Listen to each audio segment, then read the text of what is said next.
Like I thought. No more paths back to reality have emerged since.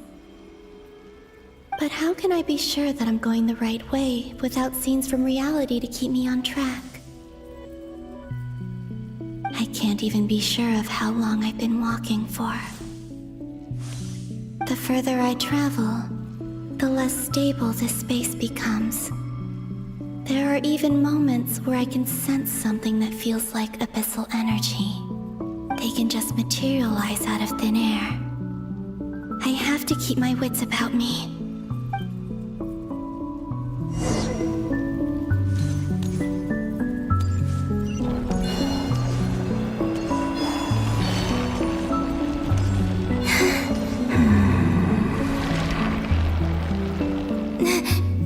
Is that the ray here of Solnari?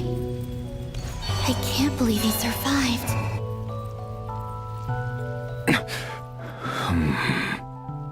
You are the moon goddess. But how? Please, there's no need. I'm not interested in fighting anymore. I find that a little difficult to believe. Yeah. Honestly, so do I. The way you used my own power against me was... It was a brilliant strategy. And then, in the final moment before I was thrown into this space, I got to see an old friend. Mr. Dainsleif. Right. It was so long ago now. But we were friends once. When I first got here, I was filled with hatred, remorse, and rage. How I cursed and devoured. I tore everything here apart. I was consumed by the desire to leave this place and have my vengeance. But to no avail. This is a place with no exit. This is the second time I've entered this space. Though I have no memory of the first. I was torn to shreds the moment I entered. But this time I survived. It must be partly because of this new body. And partly because of all the Kuvaki I absorbed in Nodcry. Are you the source of the abyssal power in here? Not all of it. Some is from when I first arrived here and tried to destroy everything. But there was already a degree of abyssal power here before I entered. And like a venomous snake baking in the merciless sun, it tried to slither into my shadow. Tried to? So, you rejected it? Yes. Because after that, the world suddenly became silent for a moment. What do you mean? The voices in my head, they were gone. And then I saw her. Her? Thelindis. My former lover. Never mentioned that she saw a memory of Thelindis leaping into the moon's reflection. More precisely, I saw her afterimage. I'm sure the real her is long gone. She was just an ordinary Conrian. She couldn't have survived here for very long.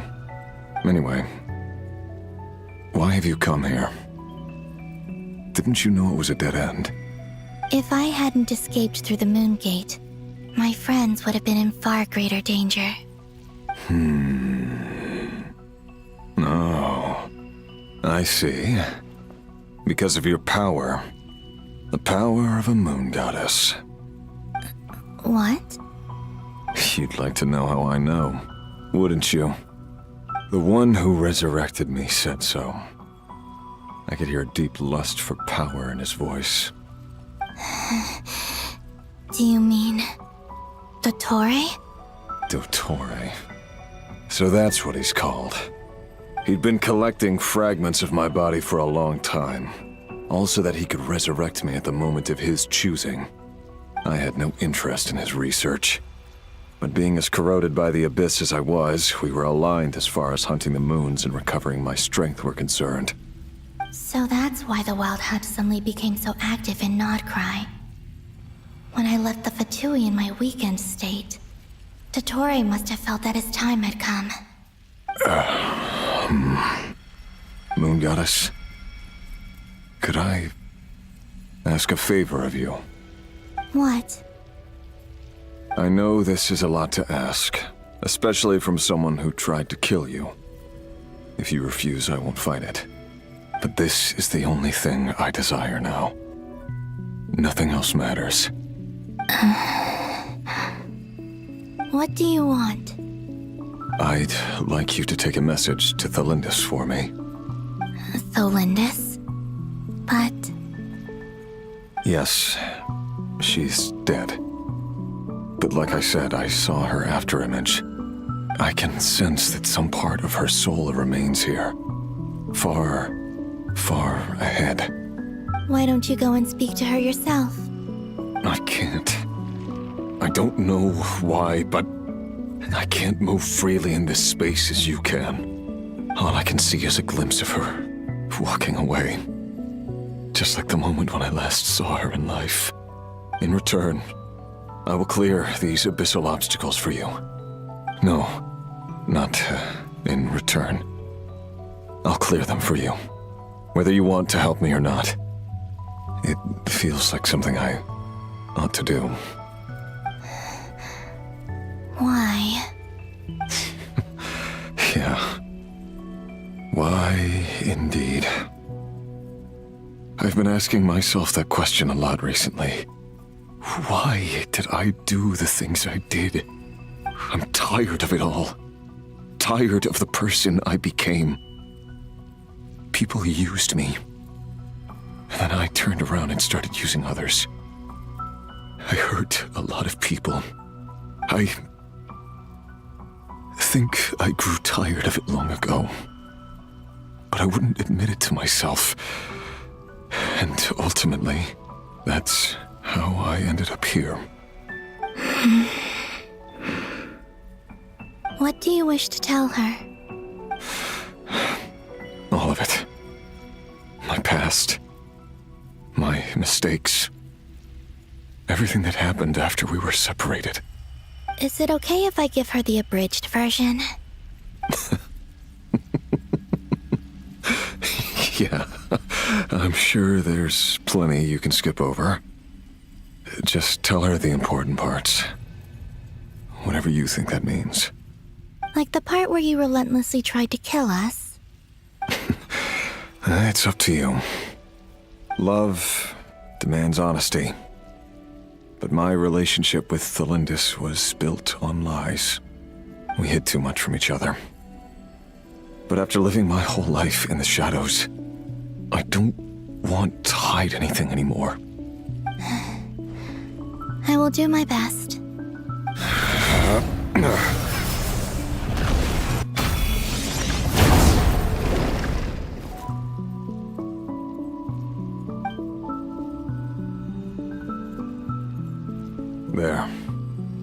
The abyss will no longer stand in your way.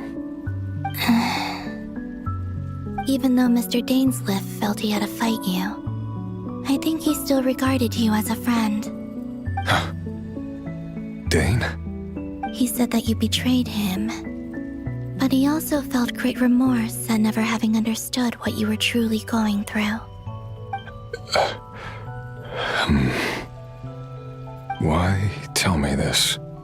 Because if he'd known that someone could take a message to you, I believe that's what he would have said.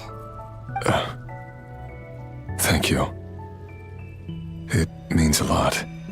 I know this will sound strange coming from me, but don't die, Moon Goddess. I can tell that you're determined to get out of here.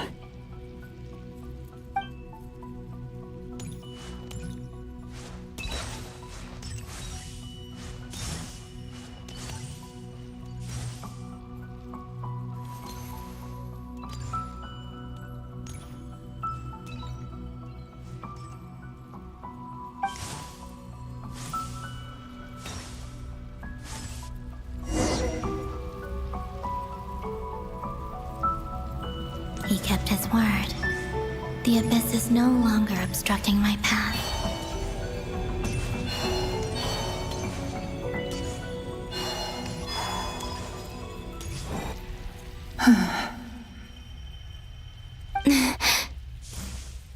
Is that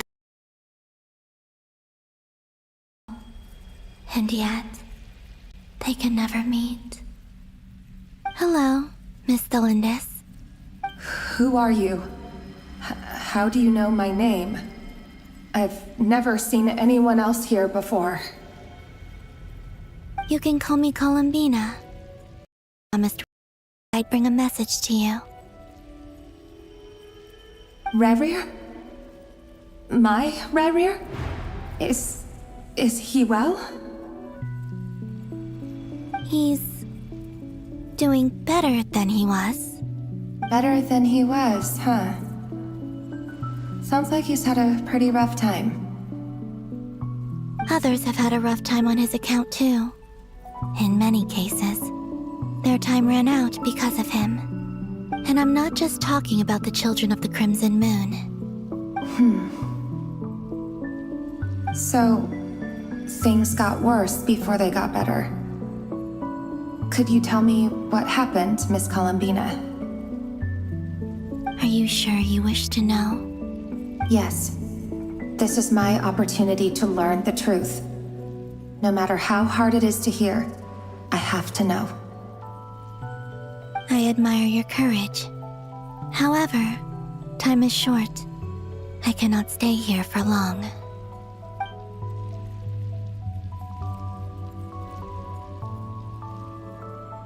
Rerir had seeds of hatred in his heart, and many people nursed them for their own ends. On some level, everything he did was to try and find a way to see you again. But in the end, he came to regret his mistakes. He wanted to apologize for hiding his past from you. Beyond that, he did not say specifically what it was he wished to convey to you, but I'm sure that you've always been on his mind. You are what has kept him going over all these years.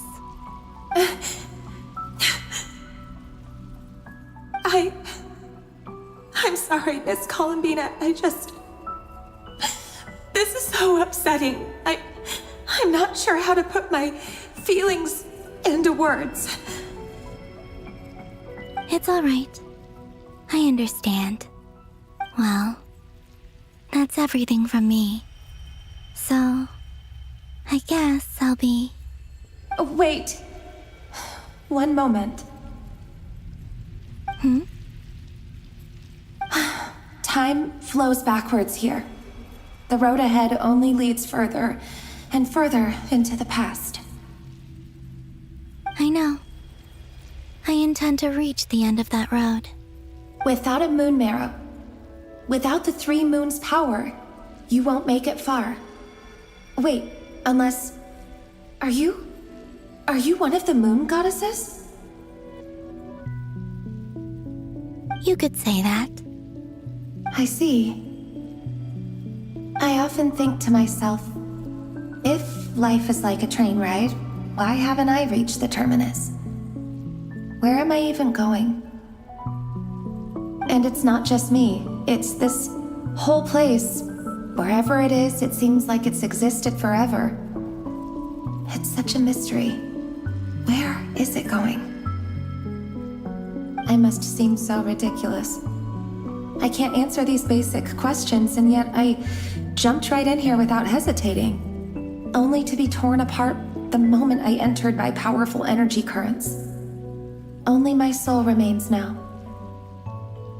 Thinking back, I was suddenly overcome with fear and terror in that moment. Perhaps I too became bewitched by the abyss. I may have been the leverage it needed to control Rerir. I used to be a researcher at the Universitas Magistrorum in Conria, researching the iridescent moon's marrow. Eventually, I came to the conclusion that time in here flows in reverse. Rerir was one of the Venster King's retainers. With me, he was in an impossible position. It plagued him constantly. I wanted to help him escape his lot in life. I wanted him to be happy, so I thought I'd use this place to return to the past. At the time, I thought I could just go back to the day that the Vinster King first found the prince. It was only after meeting the prince that the Vinster King started going too far with his research into the abyss. That was the day all of our woes began. I thought I could stop the king from ever meeting him and solve everything. I couldn't kill the Vinster King himself, so I had to find another way to save Rayrir. That's why I wanted to go back, to kill the person who had brought new possibilities to our realm. I'm sure it was a futile endeavor, but the abyss probably enhances the basest human desires. So I naively hoped I could change everything. But I was simply too weak. Like a speck of dust against the whole universe. Look at me. I didn't even survive the journey here. Not physically, at least. I know I'm never getting out of here. But you're different. You can make it, and I want to help you. I owe you that much. How do you plan to help me? Have you noticed the golden energy that exists here? Based on my past research and my observations since coming here, I believe they carry you forward faster. I can share what I've learned and help you understand the pattern in which this energy appears.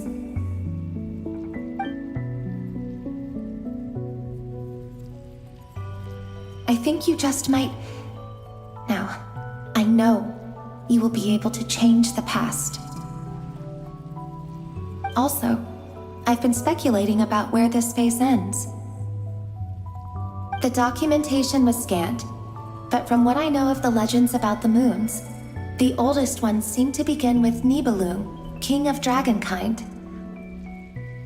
I have no way of verifying any of it by this point, but if it's true, you might be able to reach that era if you keep walking. Understood. Thank you, Miss Thelindis. I'm the one who should be thanking you.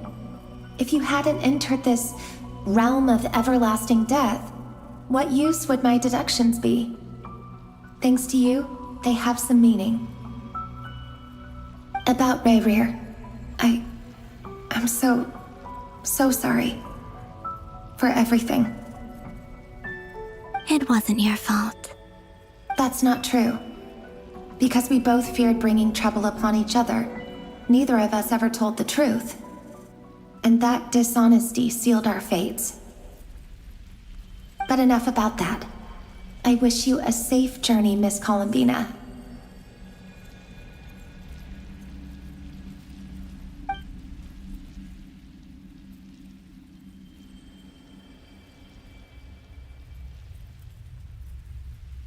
And may the outside world never have to experience pain like this again.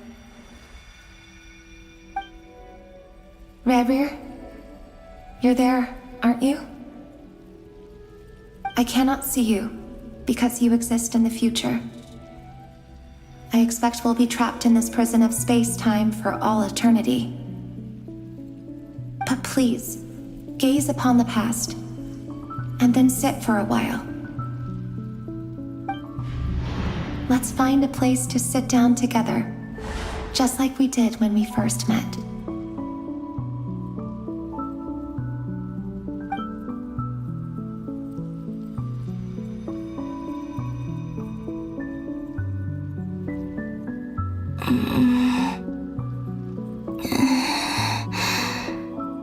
How long have I been walking?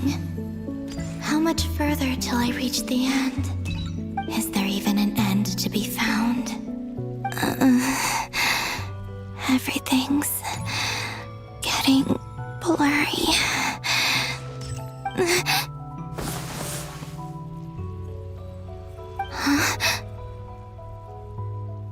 Are you all right, little sister? Have you come from the distant future?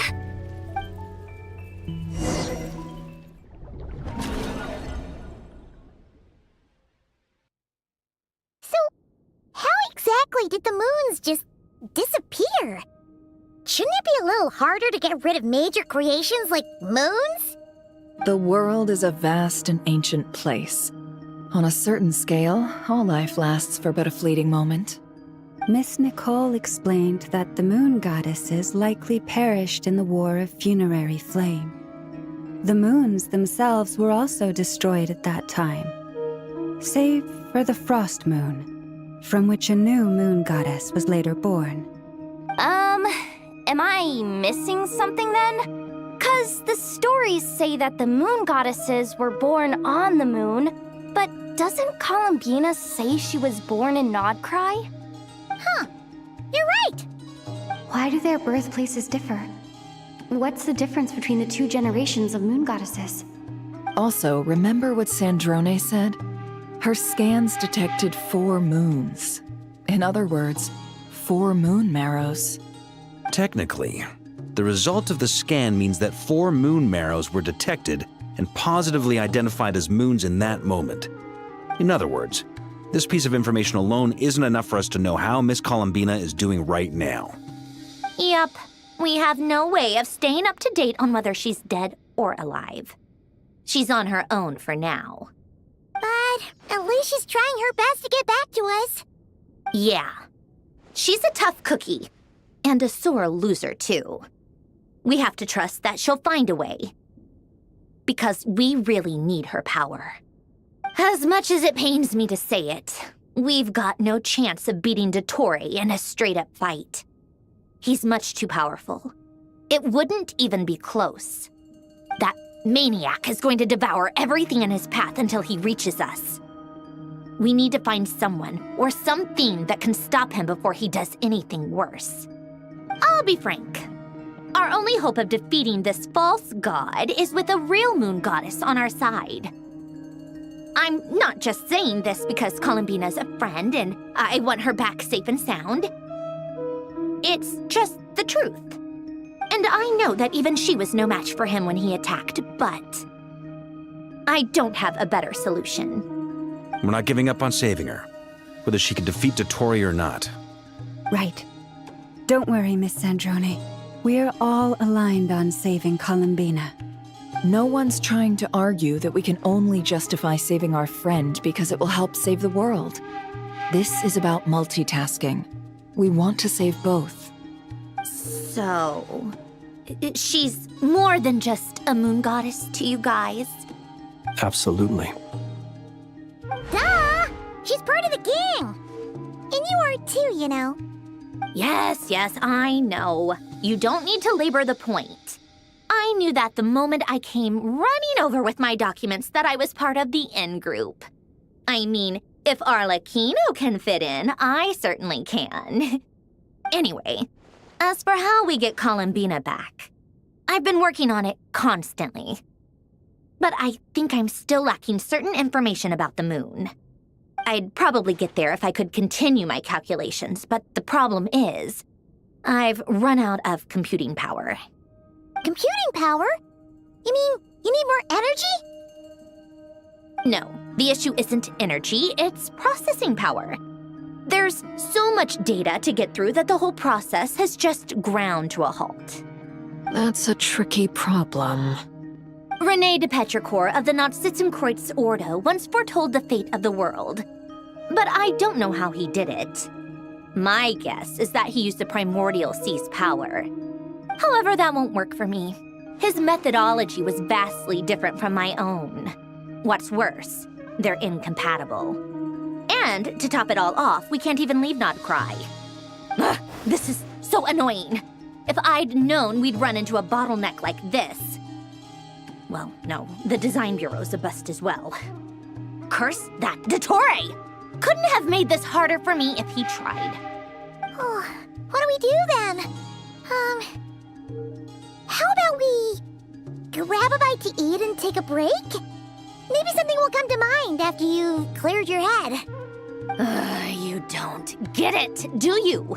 I'm trying to calculate the fate of an entire world here. And I need accurate results, not big prophecies. Where the heck am I gonna find the computing power for that? Ahem. Anyway, time to shelve the discussion on technical difficulties. Being a killjoy isn't very ladylike, after all. Either way, we've done what we can. Rest well, everyone. Remember to let us know if anything new comes up. Hat guy? Is he hinting that we should talk outside? Let's go somewhere a little more private.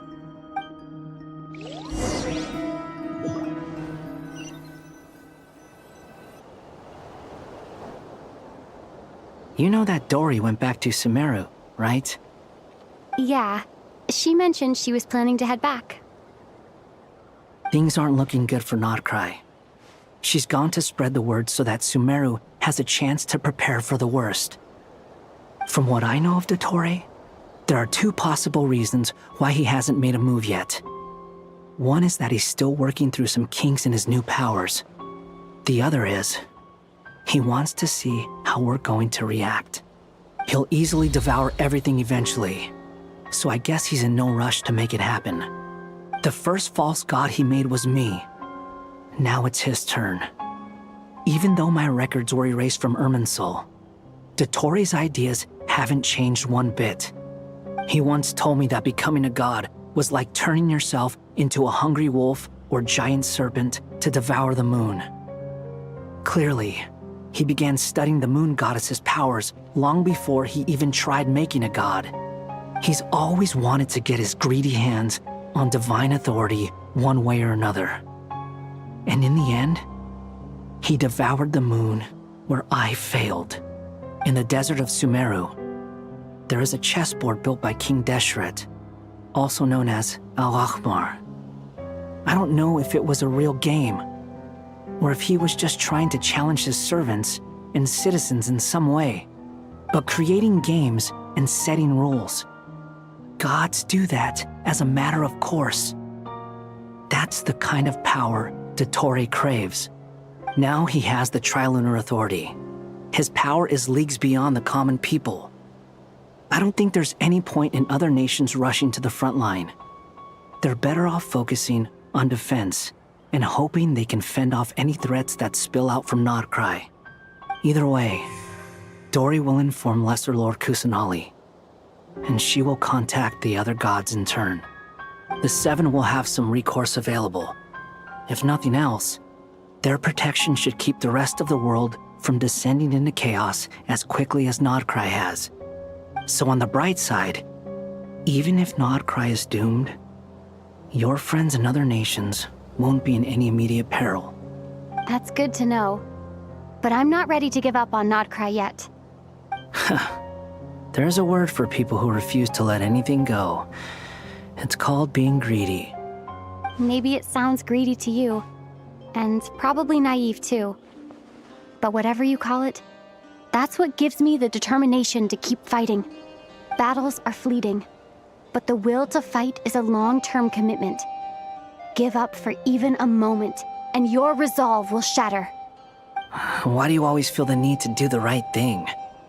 No one is born to be a savior. I mean, who's gonna criticize you if you fail or give up? Don't take this the wrong way, but Dottore said something similar to me. I guess the Fatui attracts people who don't believe in saviors. Not necessarily. It's less about belief for me. I just want to know how determined you really are. After all, I don't owe anything to anyone else here. Only you. You look kinda worried. If your arch-nemesis was about to achieve their ultimate goal, I think you might feel a little worried too. That's true. Dottore is about to become an omniscient, omnipotent deity. That's gotta be a bitter pill to swallow. Still, you're calmer than I expected. Obviously. I have to admit that my past self was a reckless fool who misunderstood not only the point of revenge, but how to achieve it. And as much as I want my vengeance, I know I'm not gonna get it by acting alone. If the world's taught me anything, it's to think before I act. Too bad it never taught me any other virtues, though. So, I am going to destroy Dottore, no matter what it takes. So, what's your plan? I'll get to that. First, tell me, what do you think of Sandrone?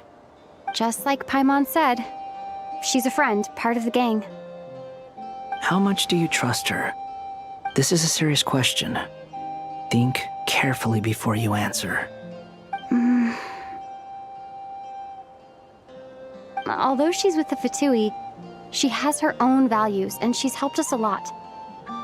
If nothing else, she's clearly going the extra mile for Columbina. I see no reason not to trust her. If you say so. In that case, the three of us need to talk. I have some thoughts about her computing problem. It can be solved, but it will come with a cost. How much? If I can afford it, I'll cover it. Sometimes your heroism really backs me into a corner. You know that? Come on, let's go talk to her.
Miss Androne, Traveler.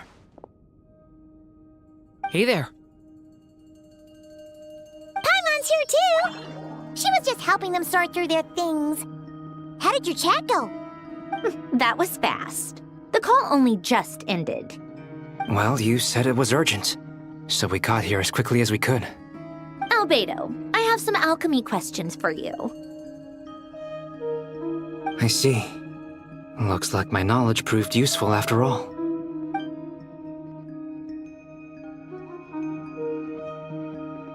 If I might ask, what is the end goal for the modified formula you'll be using?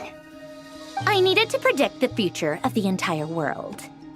But I've run into some teething issues since trying to implement Renee's theory of the 4 orthants. I see. I'll have a look at it. Still, computing power is the real issue here. How do you plan to solve it? About that, it's been sorted. Oh, with the Traveler's help?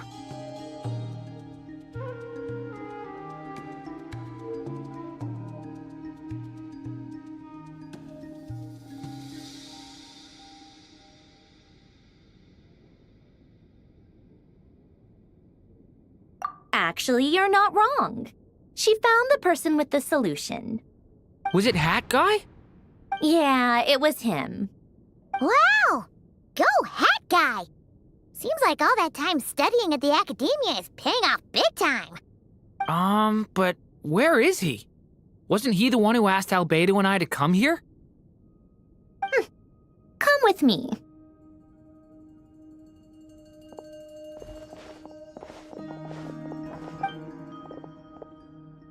Hat Guy? What's happened to him? Hat Guy! Can you hear us? No response. I guess he's in hibernation. Hat Guy mentioned that he was a puppet. It seems that his functions are currently shut down. I presume this has something to do with the solution to your computing problem. That's right. He and the Traveler came to see me. Wait, what? You have a solution? Would you calm down? Why do you always react so hysterically to everything? Excuse me? How would you know? You shouldn't be so quick to judge complete strangers. It's very bad manners. Oh, please. It doesn't take that long to figure out that you have a temper. Where does a mere student get that kind of confidence? I've actually published more papers than you. Not that status counts for much. Even Paimon's applied for academia admission. Huh? Are you serious? See? This is why I can't be bothered to explain myself. She recognizes no one's skills but her own. Okay, fine. I'll hear you out. So, tell me, how do you propose to solve my computing power problem? This world itself is constantly processing all kinds of information.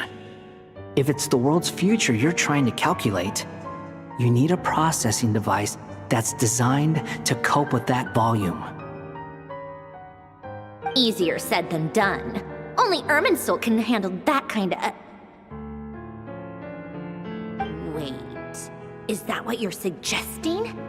But surely we can't just plug my formula directly into the ley lines. You should be able to tell that I'm not human, right? Yeah, I noticed. The technology, though, seems pretty ancient. Very different from Fontaine's. It's a completely different system. Conrian, to be precise. I'm what they would have called a puppet. Puppets need an energy source and processing power. The artisans who built them sought out the materials most suited for that purpose. You? Do you mean... The Traveler and I have talked it over. She's willing to vouch for you. So, I'll allow you to borrow my core for your calculations. It was built using wood from a silver-white tree, which makes it a small part of Irminsul. Conrian technology and Irminsul wood. Who in the world could have built you? Are you sure about this? A puppet without its core will cease functioning completely. And if it's left in that state for too long, it might not recover. You could die if you do this. You do realize that, don't you? I can put 2 and 2 together, yes. No need to rub it in. I won't lie to you. This has never been done before. I cannot guarantee your safety. Doesn't matter. I'm prepared for the worst. Did you two actually talk this through? Is he... Are we really considering this? Yes, we discussed it. The bottom line is, he trusts me and I trust you. Let's give it a shot, shall we? Honestly, I have no clue where this kid even came from. But for whatever reason, he lent me his core to use in my formula. I'm very close to finishing my calculations now, and the core is currently in use. So I'm sorry, but I can only show you a sketch right now. This is what the core looks like. A silver-white branch. It certainly matches the legends told about Irminsul. Is Hat Guy gonna be okay? He's not gonna die, right? Right?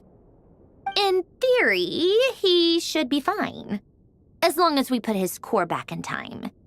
Beyond that, all I can say is that I'll try my best to avoid risk and make sure the core doesn't sustain any damage. I think I know why you called us here now. Someone needs to watch over his body and make sure it's protected until the process completes. Correct. He said that the only ones he trusts here are you two, and the Traveler. And the Traveler will have other work to do.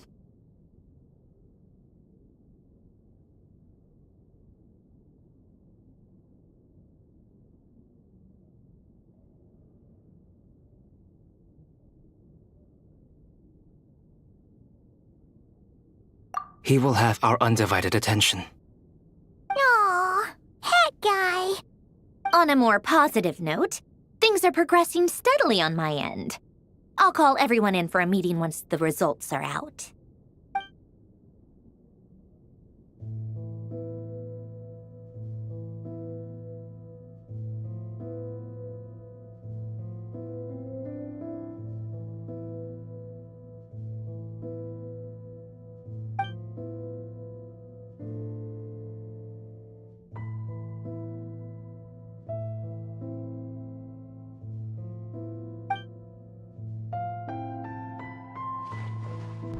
The worst case scenario with the core removal is either a system reset or a total loss of function.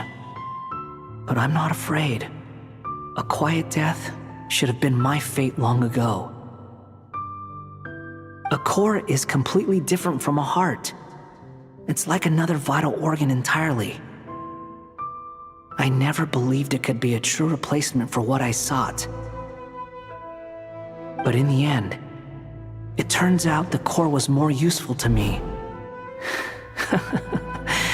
Pretty funny when you think about it. It's like the punchline of my entire life. Do you think there's any difference between a puppet and a human? If not, then this would just be another samsara. I have already experienced both a past life and a next life. Part of me wonders whether I'm only capable of making this decision because I've become a real human. What's with that expression? Isn't this a good thing? Sandrone will succeed, won't she? She has to. She will. We all have to persevere until this is over. That's right. And I'll protect you all until a moment of victory arrives.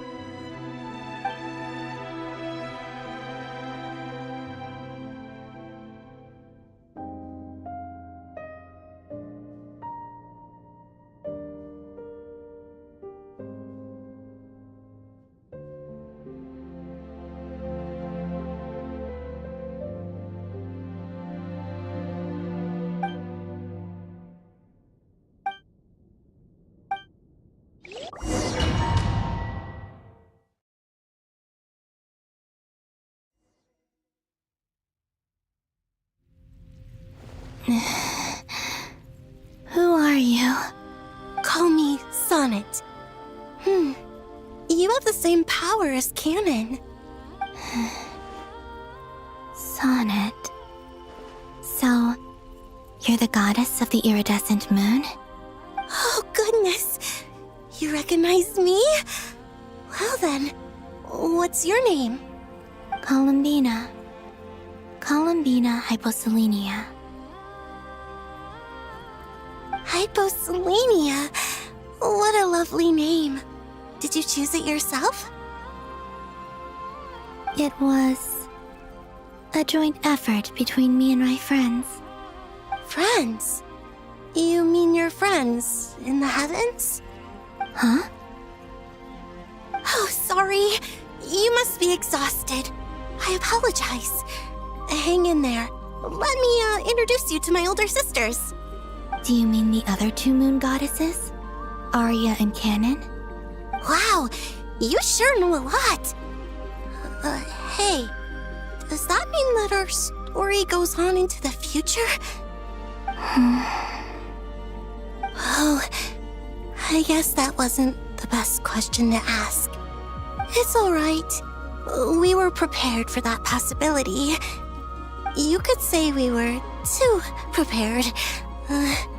I can't even remember how long my sisters and I have been here by this point. When did you get here? How long has it been? I can't say for sure, but it feels like it's been forever.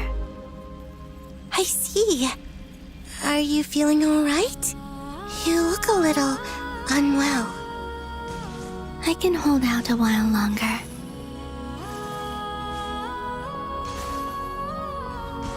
We don't have far to go. The place where my sisters and I are based is just up ahead. Don't worry, they're both really nice. I'll introduce you.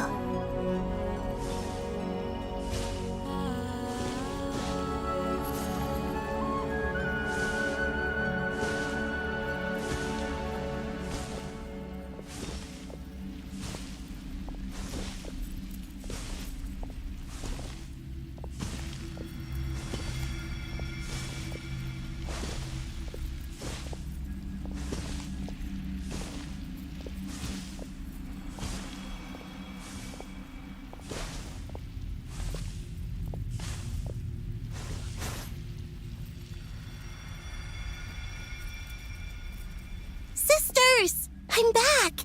And look who I've brought with me!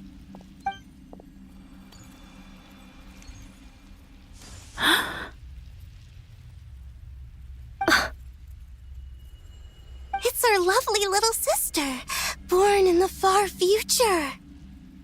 The pleasure is all mine.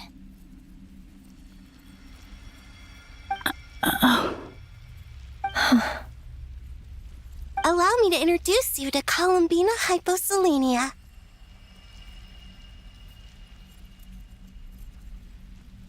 This is Arya, the goddess of the eternal moon. And this is Canon, goddess of the frost moon. Canon, don't you think Hyposelenia's power is similar to yours?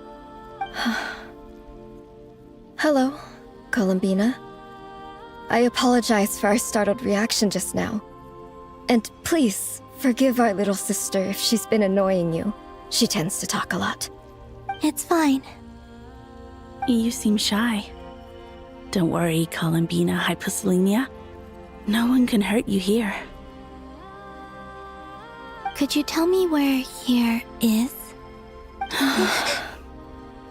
Please. I must know.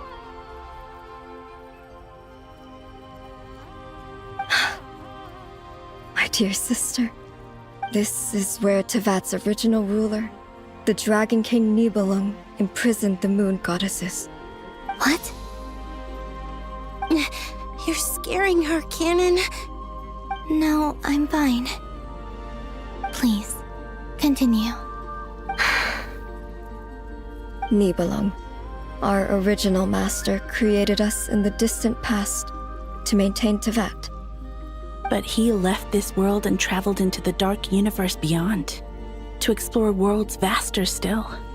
Day and night, we fulfilled our duty in the heavens. until the day that the first descender arrived. The great ruler of the firmament. The heavenly principles. Is that what later generations call them? I see. But we did not reject them at first, nor did they seem to harbor ill intent towards this world. We coexisted in peace. They were like a guest in our home. Slowly, however, we came to realize that our guest had a growing desire to change and dominate the world. And you didn't stop it? No. There was an order to the rules they set up that Nibelung never taught us. We wanted to know if this order would bode good or ill for Tivat.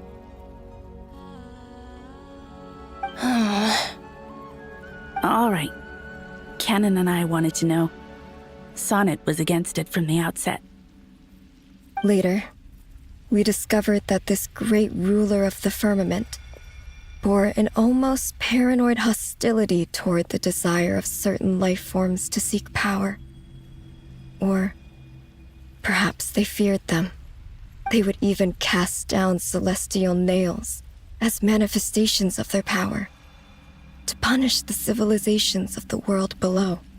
Only this was far beyond mere punishment. Right. Their rules brought order, but the price people paid for merely testing the limits of those rules was far too great.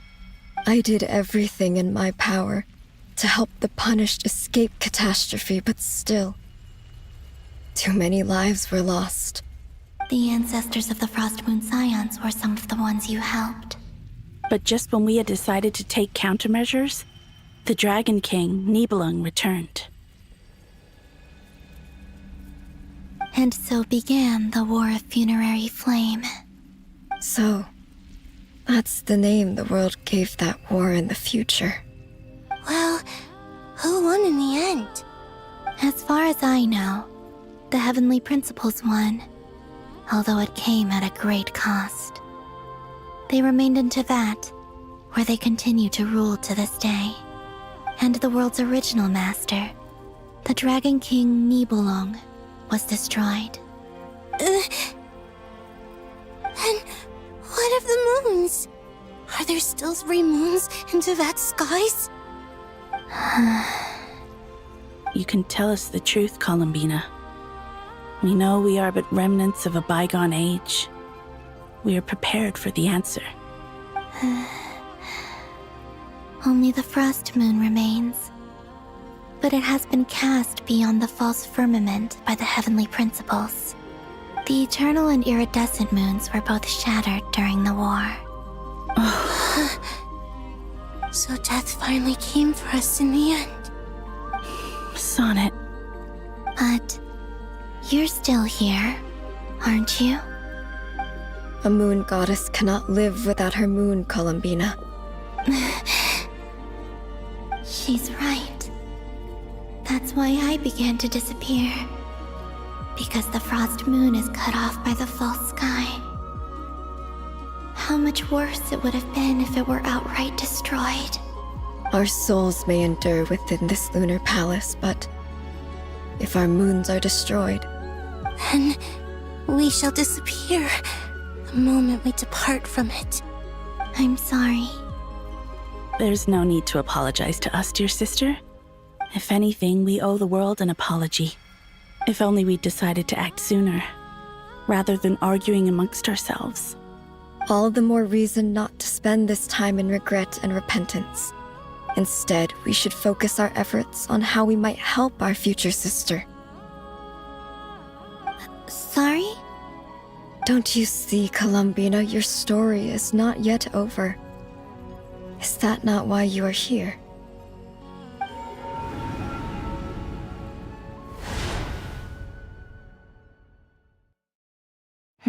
It's done. Initiate numerological array. Continue running primary process. Calculate the world's fate through extrapolation. And identify nodes of potential change. Secondary process, scan for moons. Still 4. the number of moon marrows hasn't changed. Wait, let me think. Is it possible that there's something I've been misunderstanding about the moons all along? Variables. Variables in the world. I know where potential variables within the world come from. So what about the moons? Are there any variables there? Like their life or death, for instance.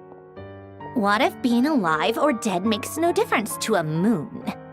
But that's so strange. Even immortal gods can die. Why would the moons alone be? Wait! I've got it! If alive or dead is considered a variable, we might have had this wrong the whole time. No one ever said that a moon marrow equals a living moon. We just made that assumption ourselves. Initiate secondary process. Scan again. This time filtering out interfering perimeter, moon marrow. I don't care if they're natural or artificial. Get them out of my search results! Why? It says 3 moons still exist in Teyvat, even after excluding the moon marrows. But we know for a fact that 2 of them are dead. Redo the scan. Narrow the results to living moons and real moons. No, scrap that. Narrow it down to moons that have lunar authority and remain alive. Why? Why is it still 3? What is this, Columbina? Has the world lied to us? Or are you the one pulling the wool over our eyes?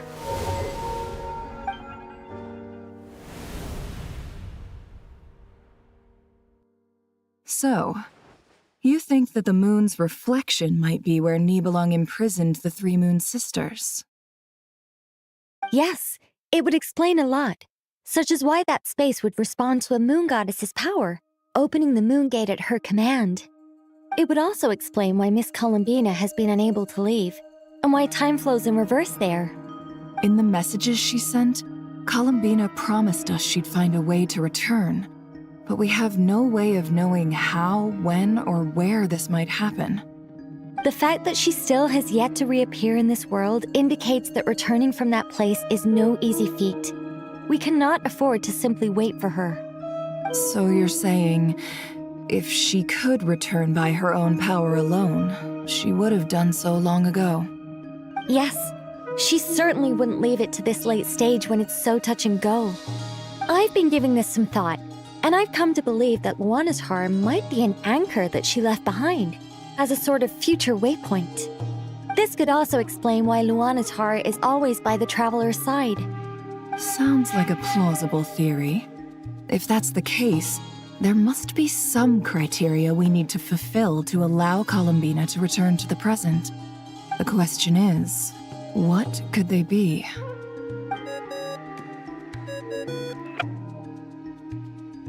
Hello? Listen up! This is extremely important!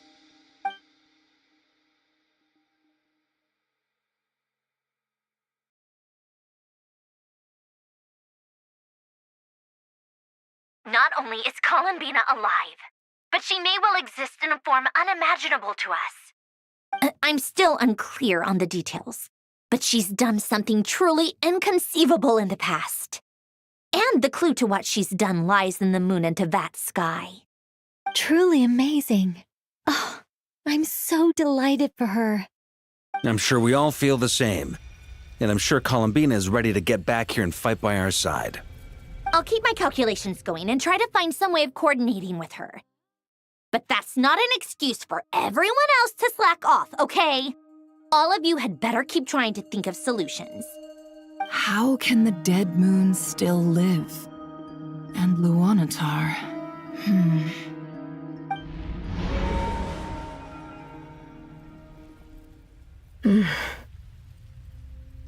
It's hard to believe that's what will happen in the distant future.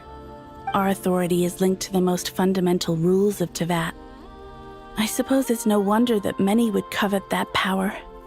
I didn't realize that when you said friends, you meant people who live down in Teyvat. That's so lovely. I always wanted to go down there and have some fun. Have you ever tried leaving this prison? Of course. Between us, we've tried everything. But no matter where we go, this space will eventually bring us back here. It's like the center of a whirlpool. Everything ultimately converges here, at the moment when Nibelung imprisoned us. In that case, have you tried using any of those pathways that connect this space to the real world? Sorry? What are those? They're passages through which you can make small-scale changes to reality by using Kuvaki. Or am I the only one who can use those passages? Because part of my soul remains in reality. Kuvaki. What is that? You don't know? It's a unique kind of elemental energy found only in Nodcry, the land from which the moons arose. Oh. Well, it's true that the moons first rose up from the part of Tvet you say is called Nodcry. But there is no difference in the elemental energy between there and anywhere else. What? Could you show us some of this Kuvaki? Hyposelenia? Maybe if we see it, it'll make more sense. Okay. Isn't that just your power? What? But it's everywhere in Nodcry. In the air, in the land. Even the creatures who live there have adapted to its influence. How curious. This Kuvaki certainly did not exist anywhere in the world before we were imprisoned. Let alone influence living creatures. So, how exactly does it affect them anyway? Can they float in the air like us? This is so strange. Why would their reality differ so much from mine? Columbina, you're looking for more than just a way out of here, aren't you? Yes. If I am to help my friends, I will need trilunar authority on par with that of our foe. You mean... you'll need our power? This sounds extremely risky. The Three Moons' powers are not mutually compatible. Concentrating them into one goddess will be a very painful process. And if anything goes wrong, it could tear you to pieces. I know. But I'm willing to take that risk. Even so, let's say we successfully transfer our authority to you. How will you take it outside this prison? Nibelung constructed this realm specifically to prevent us from using our powers to interfere in his war. No moon goddess can leave this place alive. What if I don't leave alive?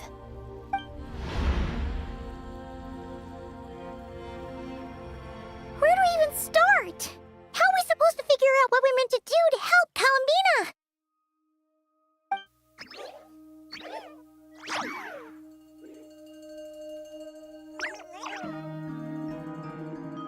Columbina, what do you need from us? If she really got to the beginning of time in there, how do you think she'd leave us a message?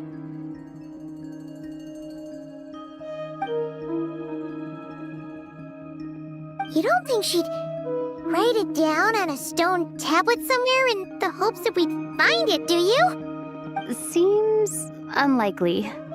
Columbina may not talk a lot, but she thinks deeply about issues like this. Let's review what we know. This is the Columbina who fought alongside us against the Reykir of Solnari, and with whom we celebrated Moon Prayer Night. She knows our personalities, our ways of doing things, even our unique strengths and abilities. So, if she wanted to tell us something from a long, long time ago, what would she do? Oh.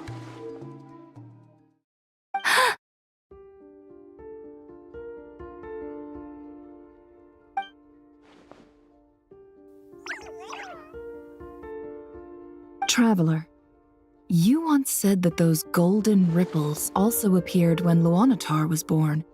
What if Columbina left Luanatar here, not just as an anchor to the real world, but for some other purpose? If she is part of Columbina, and Columbina knows that I can see past events through her... Oh yeah! Like when you peeked into Rare's past through his heart! Nefer, wait! If you're right about this, and you can really see past events through Luanatar, your eyes, they'll... Oh, I know. Looking at Rare's past in Conria was already enough of a strain on my eyes. Looking this far back into the past, it'll surely blind me. But it's our only chance. This is the only way.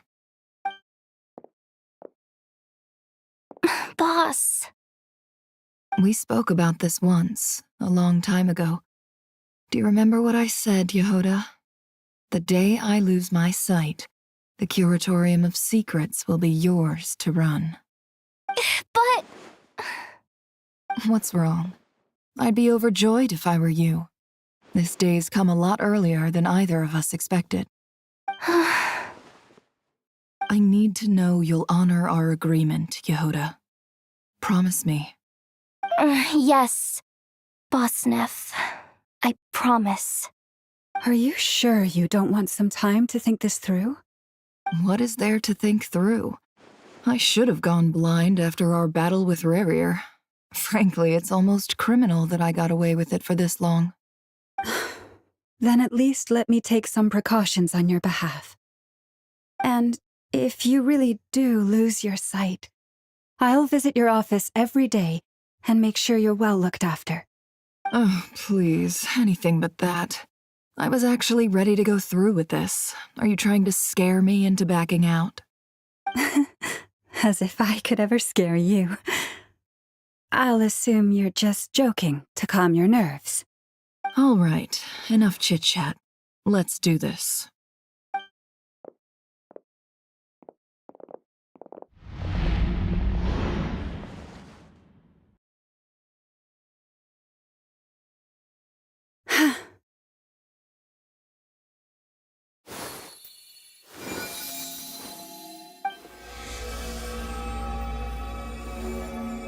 All done.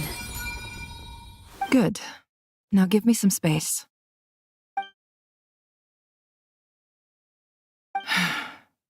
Come on then, little one. Show me what happened in the past.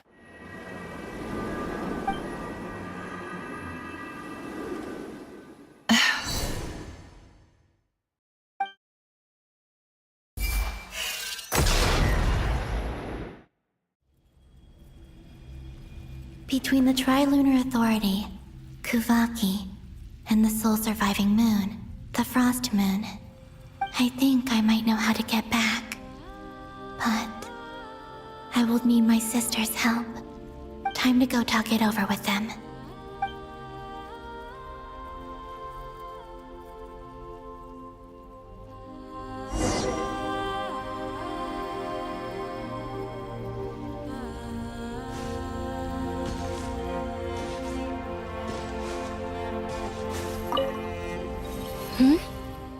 Have you decided what to do? I hope it's not too dangerous. You really scared me when you said that thing about not leaving here alive.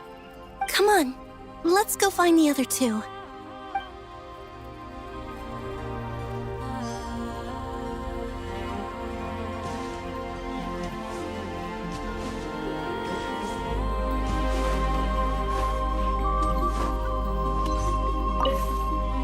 Seems you have reached a decision. I'm all ears. What do you propose?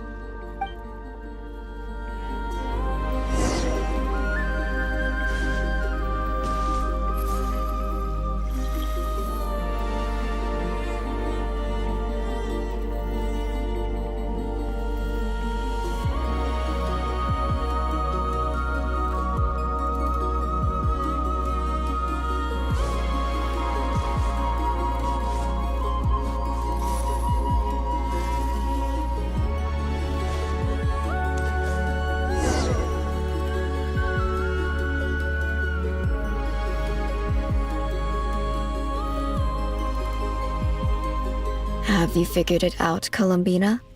Tell us, how do you plan to leave this place? I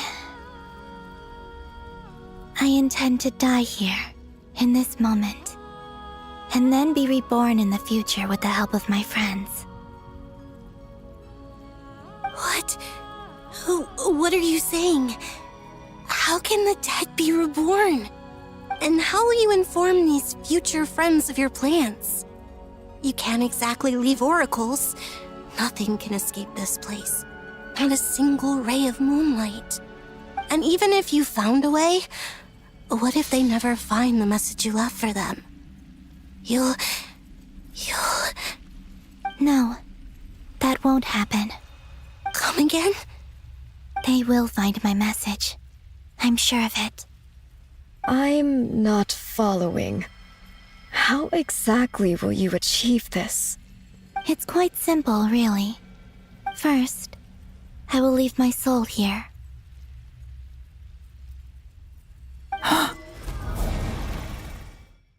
I see it.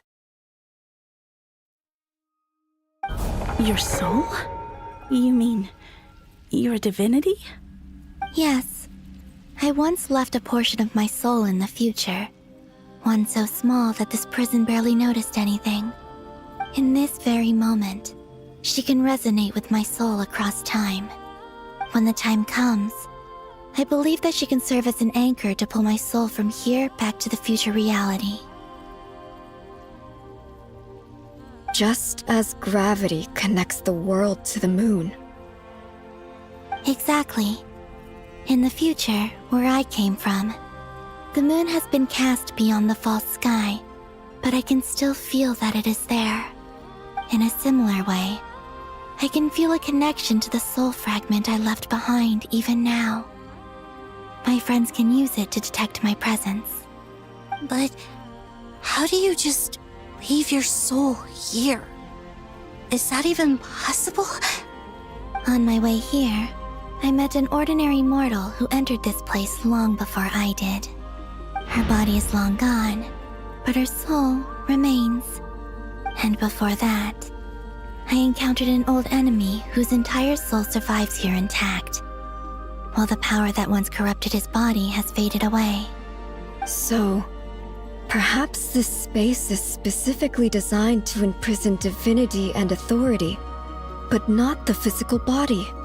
Still, even if your body can escape, would it not just be a lifeless husk without the soul inside?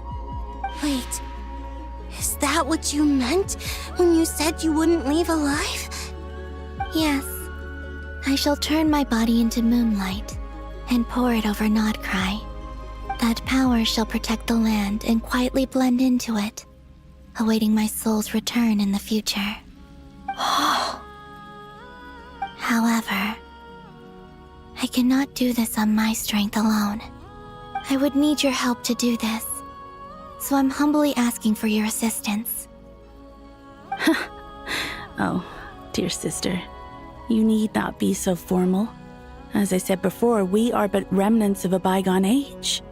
You, on the other hand, were born alone in that distant future, and you have walked a long and lonesome road since then. How could I bear to let your story end here in this dungeon? Don't forget, we are your sisters, your family.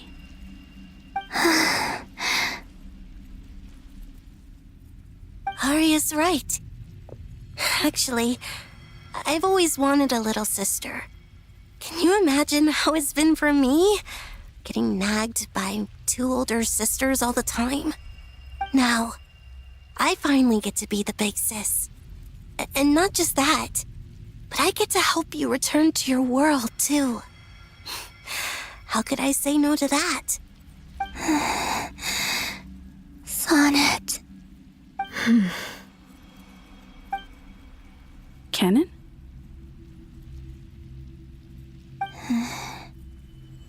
I'm sorry. I know this is a bold request.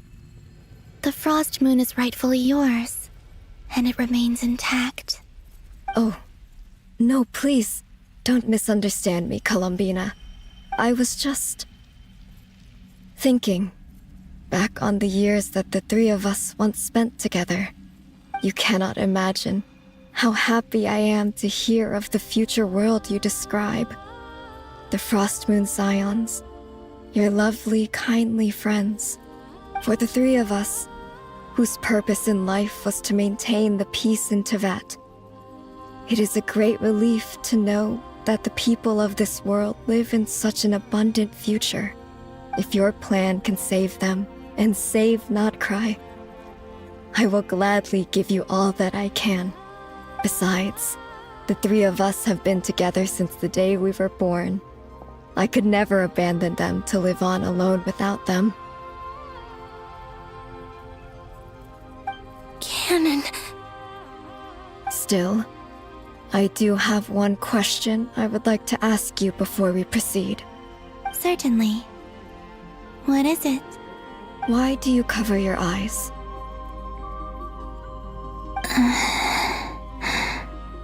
Yeah, I was curious about that too. But it seemed personal, so I didn't want to intrude.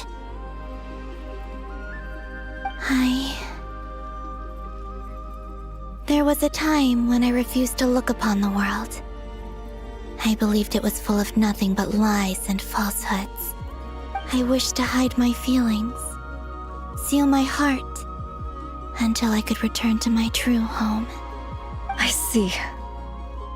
Perhaps that decision saved you from ever having to see the false sky again. But at the same time, you likely missed out on many true and precious things, like the smiles on your friends' faces. Promise me this, Columbina. When you return to the future, open your eyes, take a look at the world around you, and see your friends. I'm sure that you know this already, given that you long to return, but that is your true home. Give me your hand, Columbina. Arya, Sonnet, you too. Okay. All right.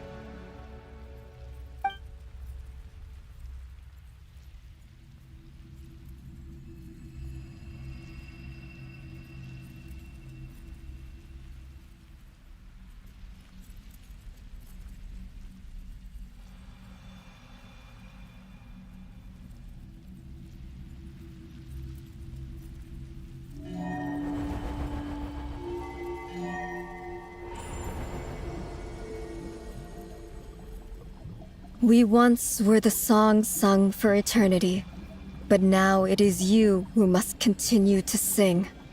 We once were the tides in the great river of time, but now we subside, and you arise. We were the messengers of madness and inspiration. But now, the lies have faded, and your truth must endure. We are souls awaiting the sun. You must return to be with those who smile when they see your face.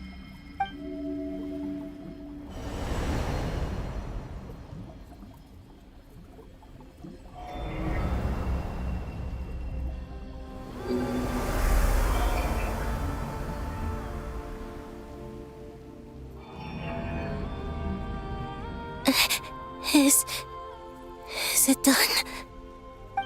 Yes.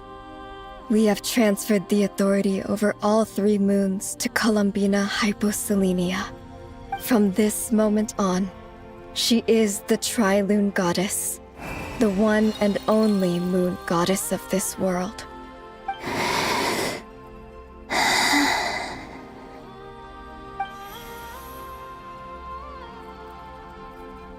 Thank you. Thank you, my sisters. Now go, and do what you believe is right, Columbina Hyposelenia. Be aware that we cannot grant you the power of the 3 moons beyond these prison walls. The conflict that arose over their remains following our disappearance will still take place. I understand. Sisters, oh, my body. It feels Now that we have given up our power and authority, our bodies are merely mortal shells. This prison is dissolving them as we speak. It's okay, Sonnet. The end must come for every god, just as it does for every human. That's all this is. The final destination of our lives. Canon and I will be by your side the whole way. We have one final request, Columbina. Could you use the Three Moons' power to send us back into the real world? Now that we have lost our powers, I doubt this space will seek to hold us further. It's just... we would like to spend our final moments together in the only place we ever called home. Of course. Gladly.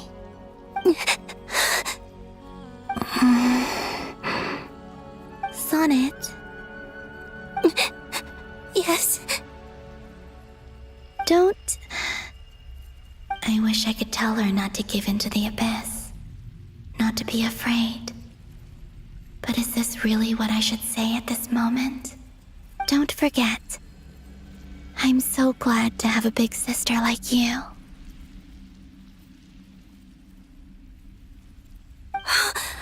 No, I will... Thank you. I'm okay. I'm not afraid. As long as my sisters are with me, I won't be afraid.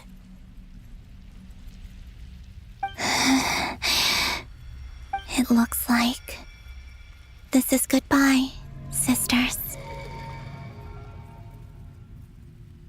Goodbye, Columbina.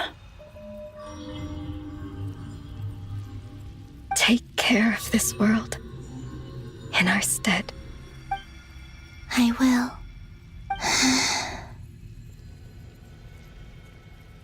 And now, it's time for me to bid farewell to my body, too. May it become the moonlight that keeps Nodcry company through the long years ahead. So this is why Nodcry was not always home to Kuvaki. It only appeared after I poured my body out upon this land, and only this land. Kuvaki responds to me because it is me, my body, answering the call of my soul. And the golden energy I've encountered on my way here was, in fact, that very soul, which I am about to leave here to guide me. O power Trilune, eternal moonlight. I, Columbina Hyposelenia, lay aside my body. Let it be cast into the dark night to illuminate the future. May it be a companion to all who dwell beneath the moon.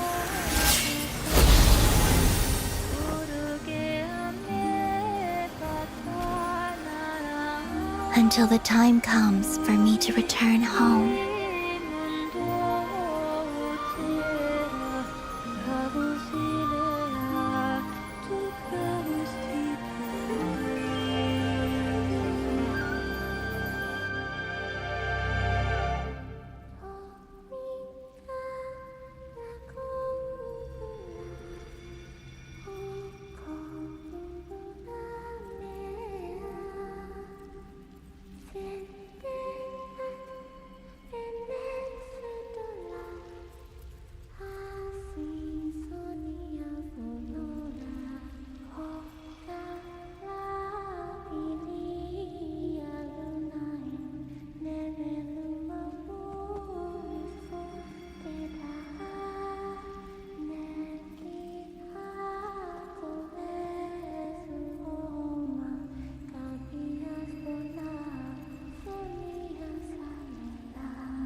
Were we even allowed to see that?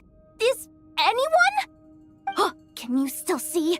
How many fingers am I holding up? I see 2 fingers, and a look of sheer terror on your face. Truly astounding, Miss Nefer. Your eyes have glimpsed the very ends of the world, and yet they remain as sharp as ever. Or is the credit for this miracle due to Miss Lauma? It seems that even time itself is no match for your medical skills. Surely you jest, Mr. Flins. I suspect we have Columbina to thank.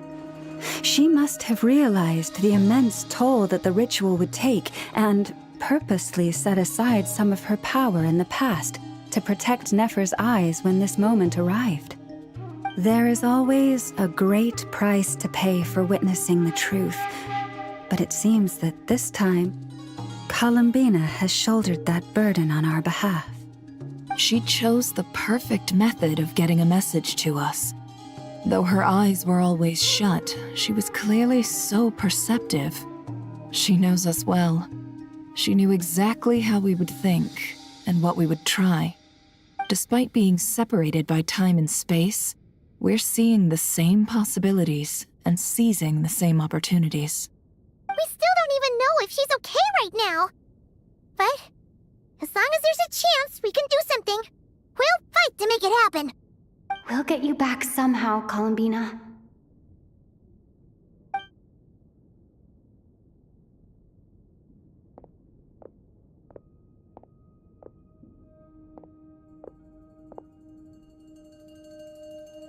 Well, based on the information we now have, let's figure out our next moves. Thanks to these gentlemen, we have a much clearer picture of the situation with Dottore. The civilian population has been moved to safety, so we no longer need to hold back. Miss Androne, how are the calculations going? So far, so good. I'll keep seeing how far I can push the system, though. Can't have Hatman being powered down for nothing. There's still a long road ahead. Where should we begin?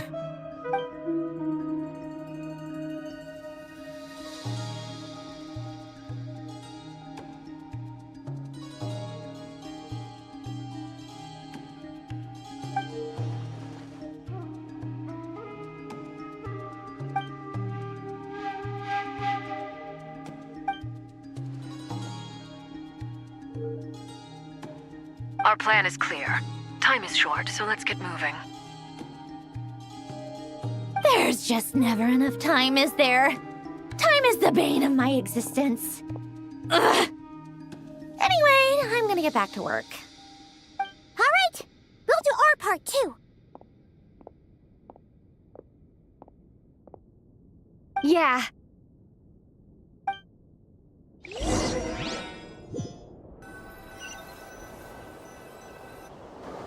Albedo's theory says that elemental energy can dilute the light realm's power, but I'm no expert in building elemental defenses. Sounds like something out of the advanced elemental theory section of the library. Whew.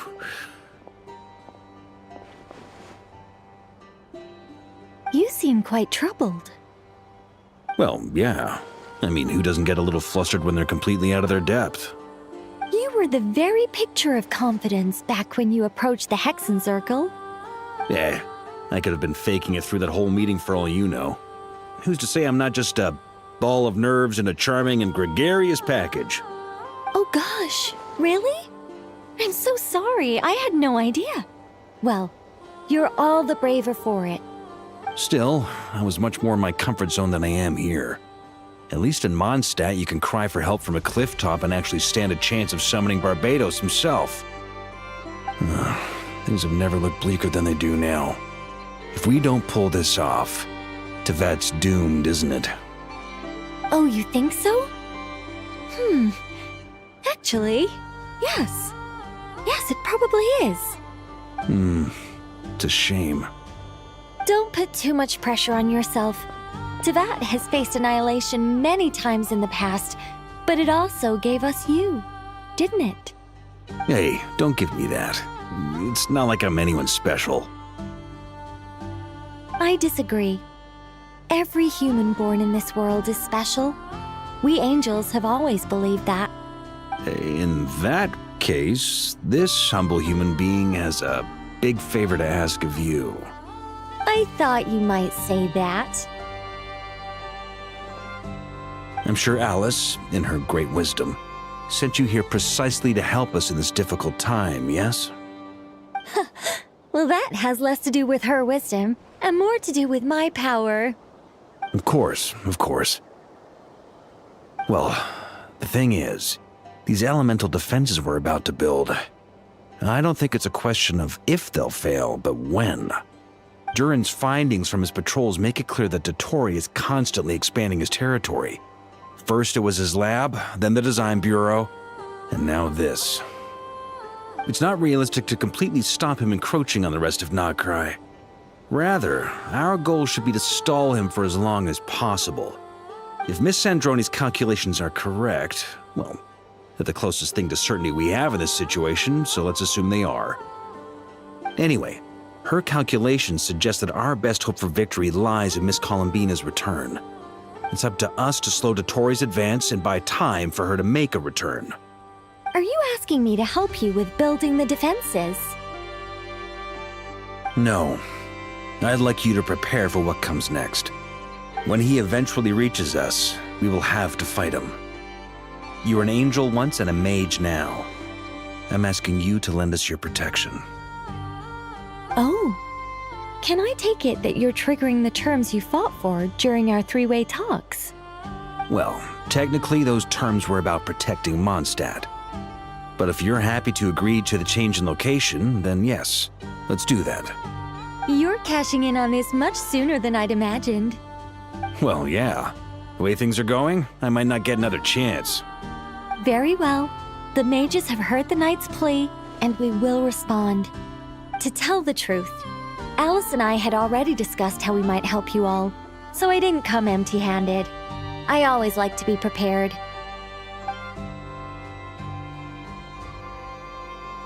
This is... wow. Yeah. This is great. Seriously, thank you.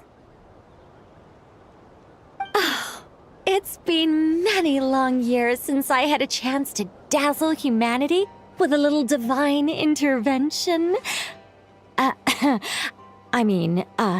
To humbly serve as a reliable and responsible guide.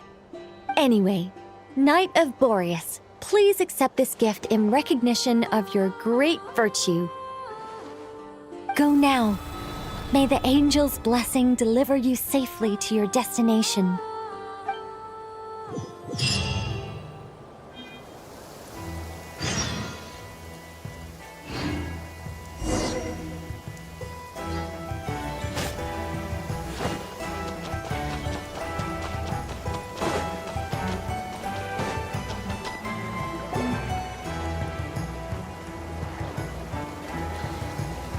You're here. Sandroni! How are things going? Glad you asked. You two are about to become the first people to lay eyes upon my masterpiece. Or should that be the first person and the first, specter? Hey! Whatever. Come, feast your eyes on this. Wow! We've never seen something like this before! This meter displays the progress of my formula. Currently, it's still making the most important connections. Once it's finished running, I'll deliver it right to your side. And then, we can finally bring Columbina back. What do you mean, deliver it? Can't you just tell us over the Dodo communication device? It'll just be some numbers, right? Ugh, you're such a greenhorn. This isn't the kind of formula you solve in math class. It's a highly complex algorithm capable of constructing a framework of rules. Whatever. We'll be here all day if I start trying to explain it.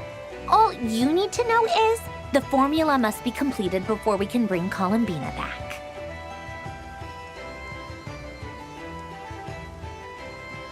I'll share the data with you. Nicole's agreed to let me use her information channel, so we just need to use the Dodo communication device like so. And... there. Now you can check in on my progress. Wow! Look at that! You're amazing, Sandroni! About time you recognized my genius. Took you long enough.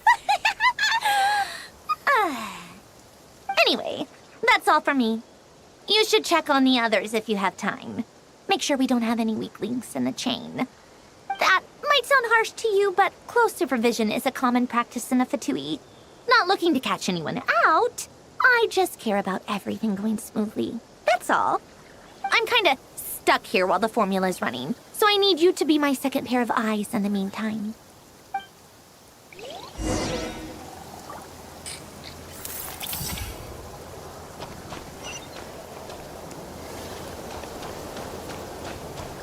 Time to scout.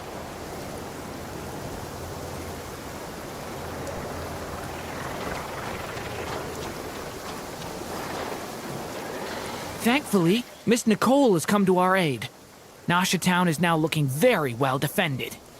Golden Flame. Yes, that's Nicole's power, all right. Based on the latest message from Grandmaster Varka, it sounds like they've reached an agreement. The situation should be more stable with her assistance. Everyone will have at least some degree of protection. Albedo! Durin! Hello there, you two. Are you well rested? That's good to hear. As per the plan, Albedo and I will be in charge of Nasha Town. As Dotori's energy field expands, it's creeping ever closer in that direction. But we will do our best to hold our position. We fought side by side many times before, and always with great success. I believe this time will be no different. So don't worry about us. Focus on fighting Dotori.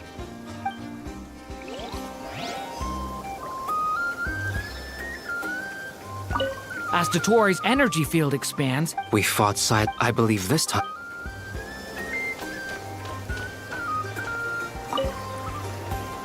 Traveler, Paimon, a pleasure to see you both. Twins! How's everything coming along? Fairly well, if I do say so myself. Personally, I am ready to confront Dottore head-on. Ooh, you sound much more serious than usual. To be honest, I am not usually fond of exercising my full strength. For one thing, it's hardly conducive to maintaining a low profile. Besides, I believe one should have the right to choose when to show their hand. I am conserving my strength until the moment of battle is upon us. Anything to boost our chances of victory. Seeing you get into the zone like this really puts Paimon at ease. Huh, Traveler? I consider it an honor to have your trust. Rest well. I look forward to seeing you both in your element during the battle.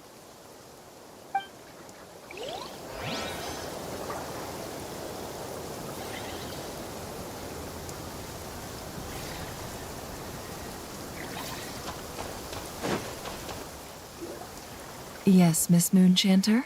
What are you staring at? You always address me in the strangest ways. Lady Moonchanter 1 minute, Miss Moonchanter the next. Yes, and? Are either of those incorrect? Not as such. It's just that I simply call you Nefer nowadays. Uh-huh. That's my name. What's your point? The point is I don't add any honorifics or titles. Meaning what? That maybe we're on friendlier terms now than we used to be. Is that how you see it? And I thought I was the one with eye damage. Never! Wilma! Paimon, Traveler. Just swinging by to check in on you. How are things going? Did you manage to get some rest? Don't worry about me. I won't slow us down. And I give my all to ensure our victory. Ah, yes. Allow me to give you two a quick checkup. Hold on. You're both in good shape.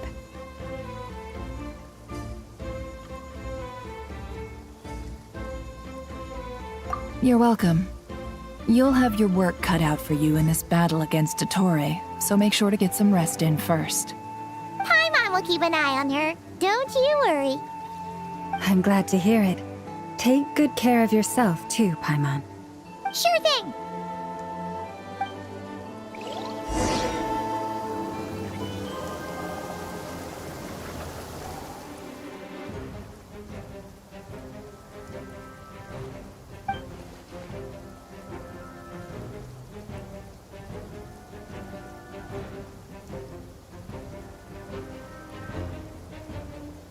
Here they come. That's quite a horde. As we expected. Get ready, everyone! Take your positions and prepare to engage. Let's begin. I'm at the ready.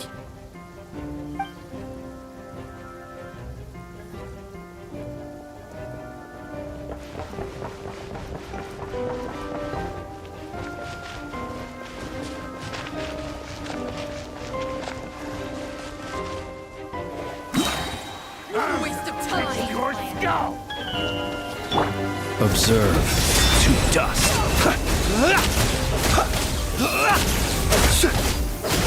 Close your eyes. Night falls. Another one. 5. Observe. Be silent.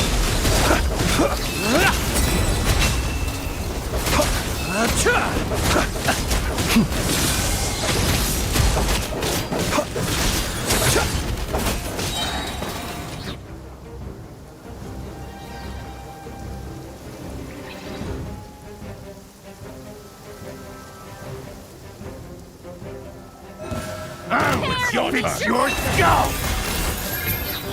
By the frost moon bold. These creatures cannot stand against us. Oh, it's fighting talk. Just don't let your guard down. That goes without saying. I'm hardly the risk taker in this group. Excuse me?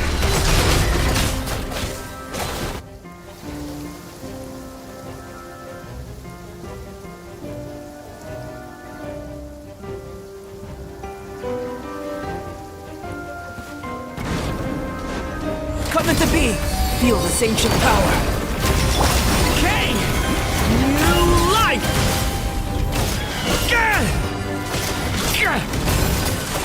That was easier than I thought. Naturally. What do you mean? Is it because as created being...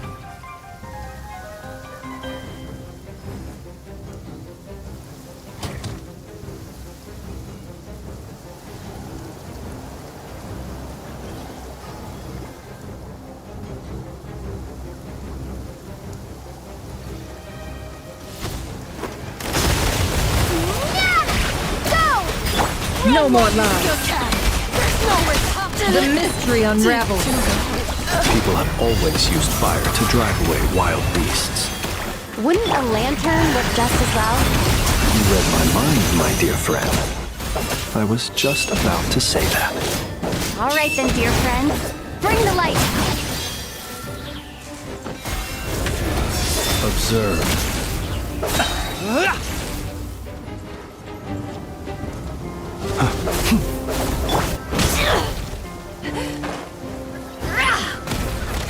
Time to go clean. It all falls into place. It all adds up. It all falls into...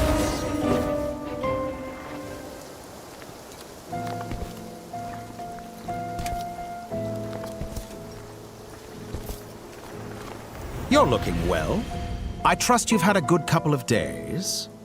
Dottore. It's actually a good thing, in my view. If the subjects of my experiment were to die prematurely, it would throw quite a wrench in the works. And so, I must thank you all for your resilience. We are no longer on the same level, but you are nonetheless worthy of my respect. A creator god should be merciful and gracious after all. And in any case, it is only right that before I end your lives, the world is informed of the arrival of their new god.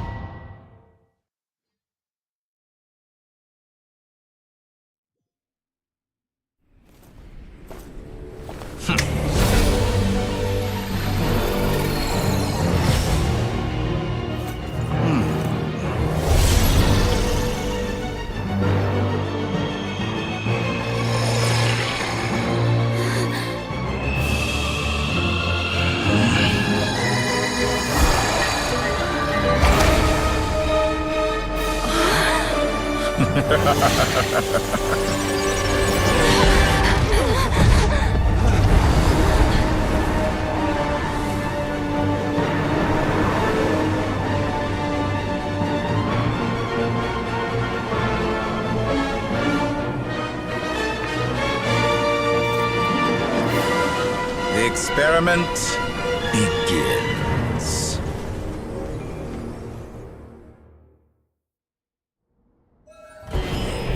With the marrow of the 3 moons in my hand, behold the false moons fall!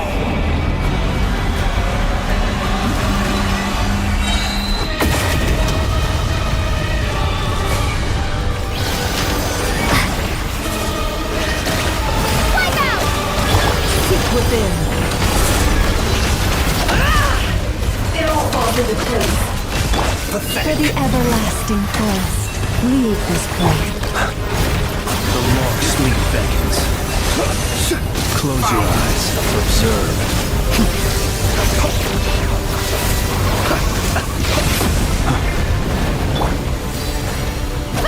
Intro.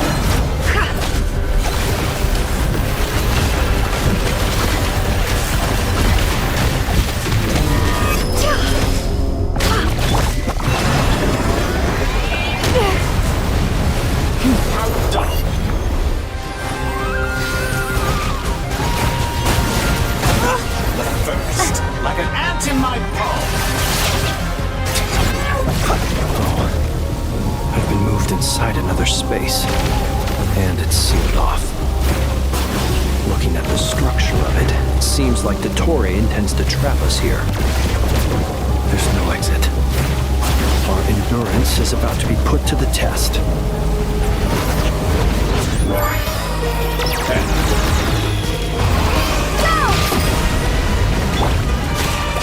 No more lies.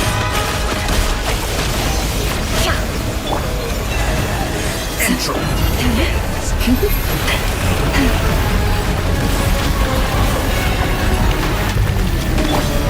Water jet!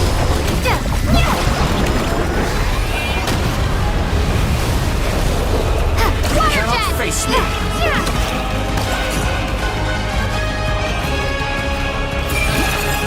Moon's remnants fall. Bombs away! Water jet! The mystery unravels. With the marrow of the 3 moons in my hand, Absurd. behold the false moons fall.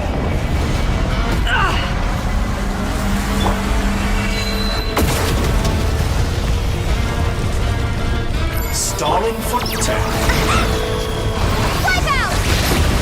Water jet! With one heart, Tell me, where will you try scurrying off to next? Looks like the Torre has opted for a divide and conquer strategy. But we will not allow him to triumph. Now, I shall pray for our victory.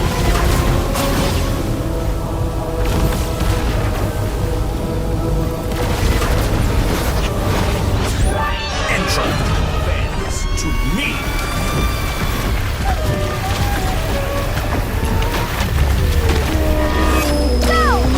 can't hide the truth.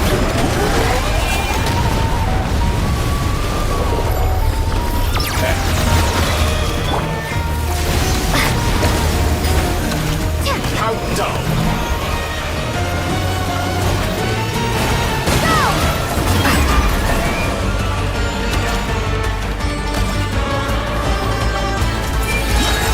Moon's remnants fall.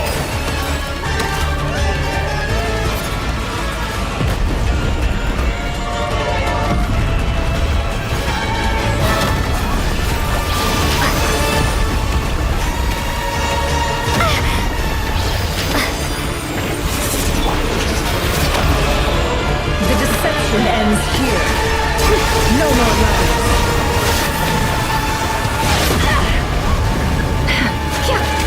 Can't hide the truth. Bombs away! Go! Be shut. No more lies. Foul. Be annihilated. That which cannot stand against me. What's this supposed to be? A knockoff version of the space colony being got trapped in? There really is no way out. We'll see about that, Dottore.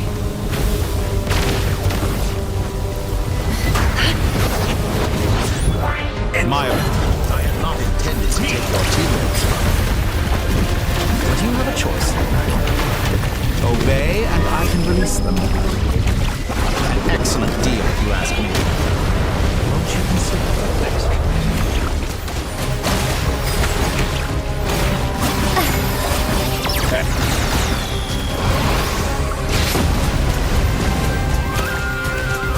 Be shackled! Found!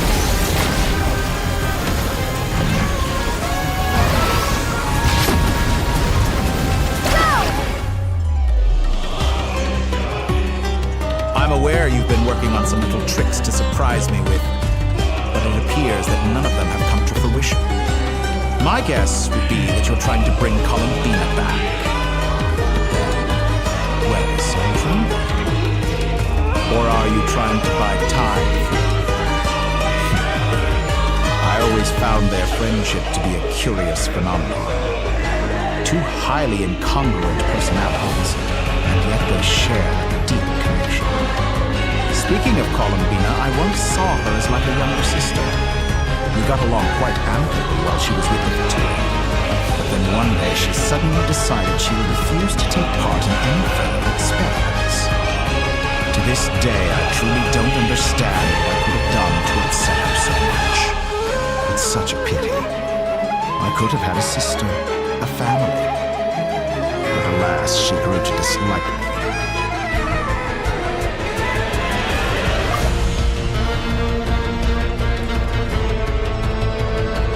You're not fit to be family to her.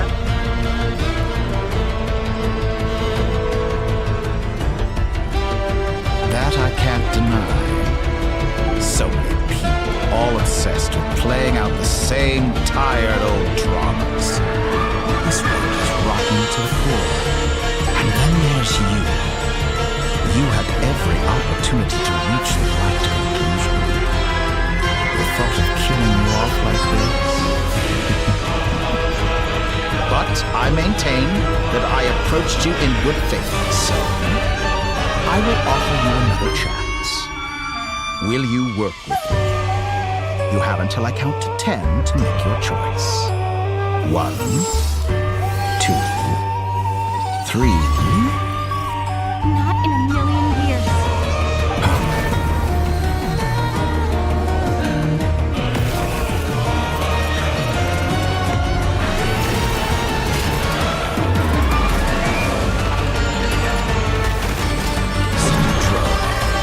What a pleasant surprise. I didn't think you'd join us all the way up here. You're as sick and twisted as ever. Don't fool yourself into thinking anyone's grateful for the chances you're offered.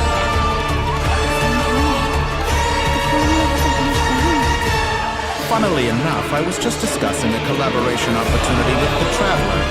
And then you see me, who I must say is a good example of an opportunity gone to waste. Gone to waste? I said that everyone would get one chance. And you've used yours to march right back into the lion's den. So yes, it's an utterly wasted opportunity. And what makes you think I believe a word that comes out of your mouth? I was planning on disposing of your little formula after wrapping up more urgent business here.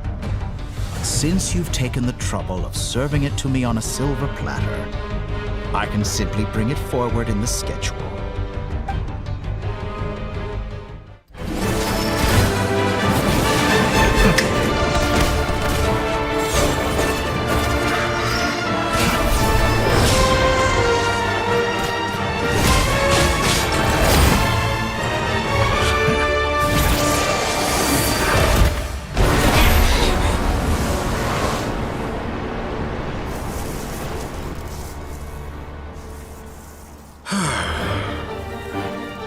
Is this your life's work?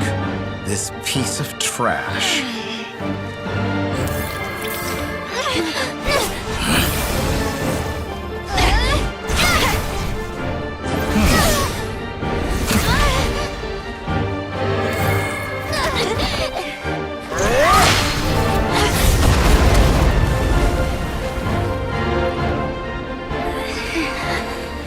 Your formula runs too slowly, Sandrone. You put your hope for success on others instead of fighting dirty. That is why you have failed. Now, whom should I slay first? Any volunteers? No one? How nice of you to leave the decision to me.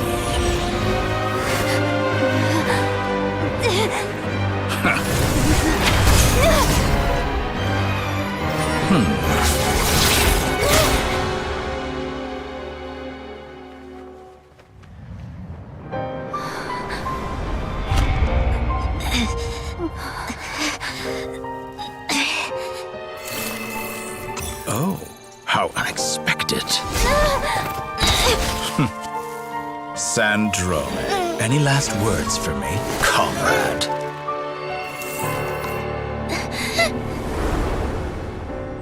Is there anything you wish for? Not really. But I've always known what I don't want. Go to hell, Dottore.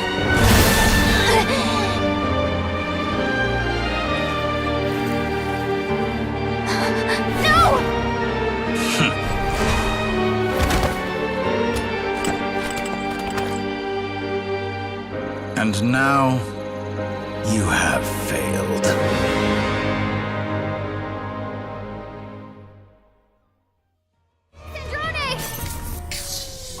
Now you see how fragile mechanical contraptions are. Just a gentle tap, and they fall to pieces.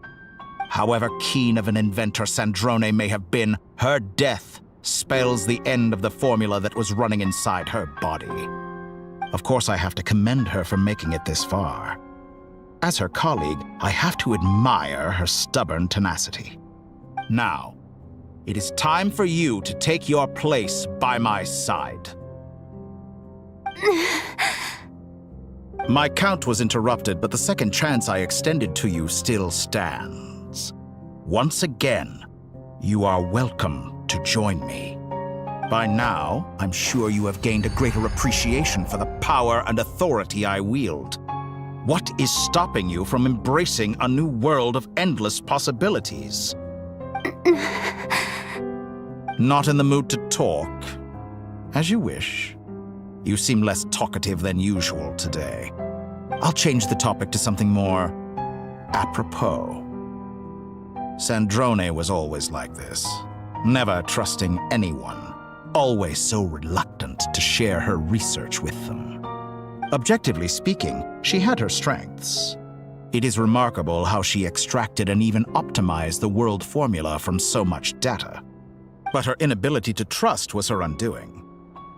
Had she allowed someone else to monitor or run the formula for her, you might still have a chance at victory even now. But regrettably, she was a stubborn fool. As much as it pains me, she had to go. Dottore. Maybe this is news to you, but people can change. Columbina surprised you when she escaped, and I think Sandrone would surprise you too. Change? You can twist the truth however you want, but I see it clear as day. You're the one who can't trust other people. Is that how you see me? By this point, what can you hope to do about it?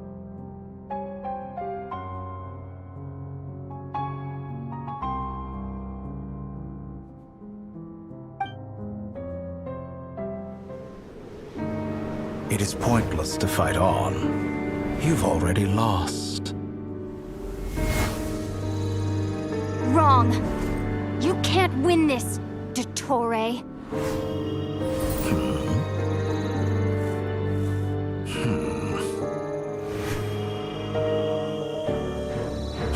What?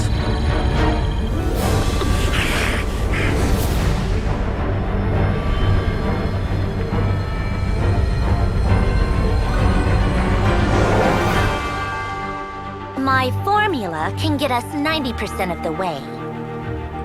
It will connect you to Columbina. Then, I will bring the formula's output to the Traveler's side. For the last 10%, do whatever it takes. Just bring the moon down.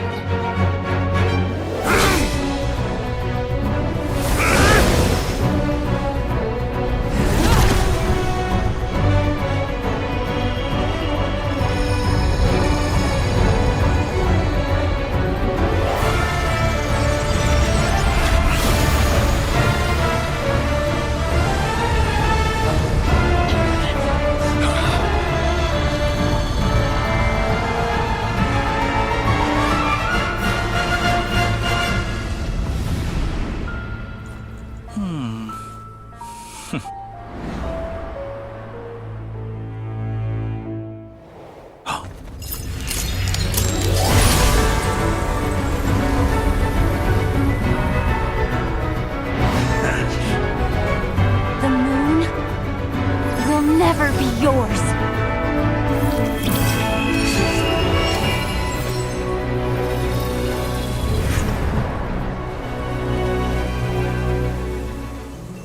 I turn my body into moonlight and pour it over Nodcry.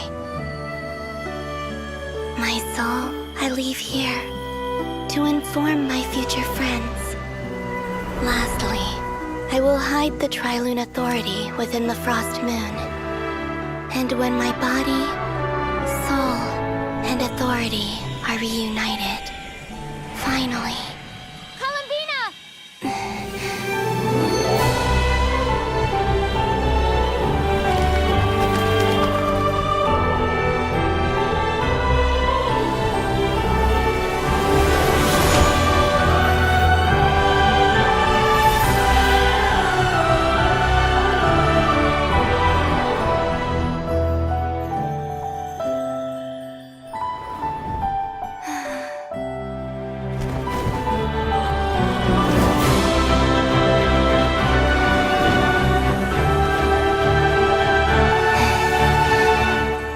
it's been too long. I'm back.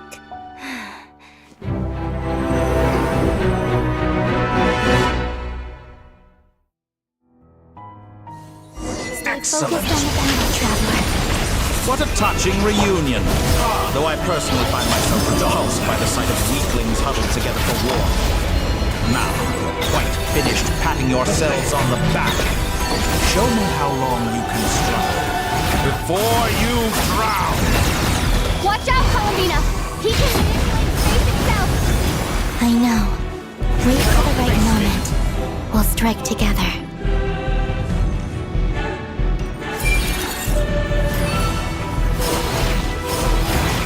Did you honestly think that would hit me? Wipe out! Entropy bends to me.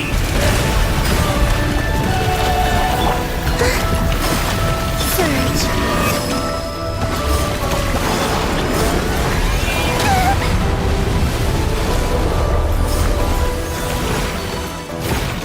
Pathetic. Enough! First, like an ant in my palm.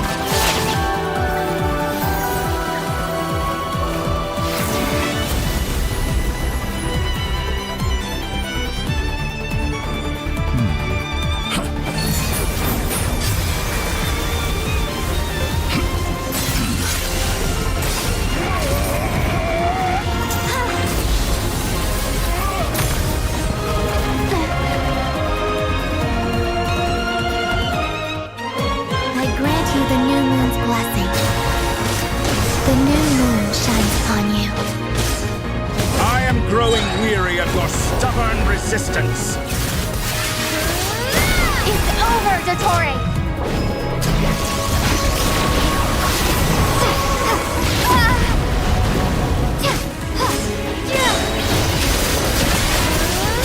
Time to pay for your heinous crimes!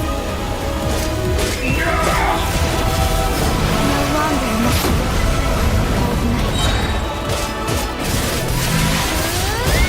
future is not yours to command!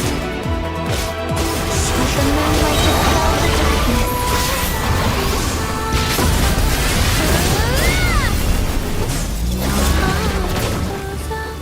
Only I. Everlasting as the moon.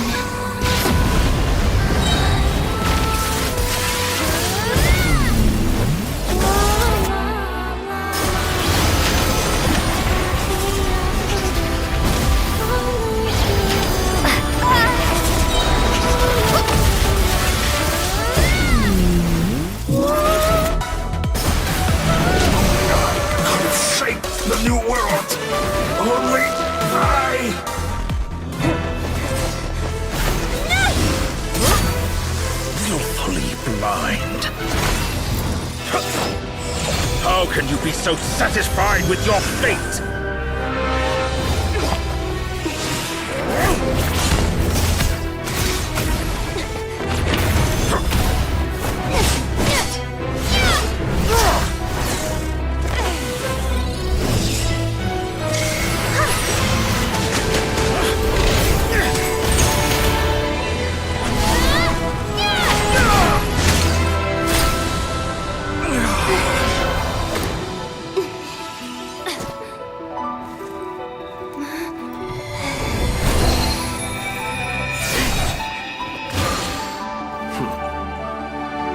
This battle was never about fate. It's about friends, family, and the home you stole from them. So dull. Only the weak rely on each other for comfort. You shall see. Once I transcend fate, you will be nothing but fodder for my grand experiment! That will never happen.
No, this world is our home.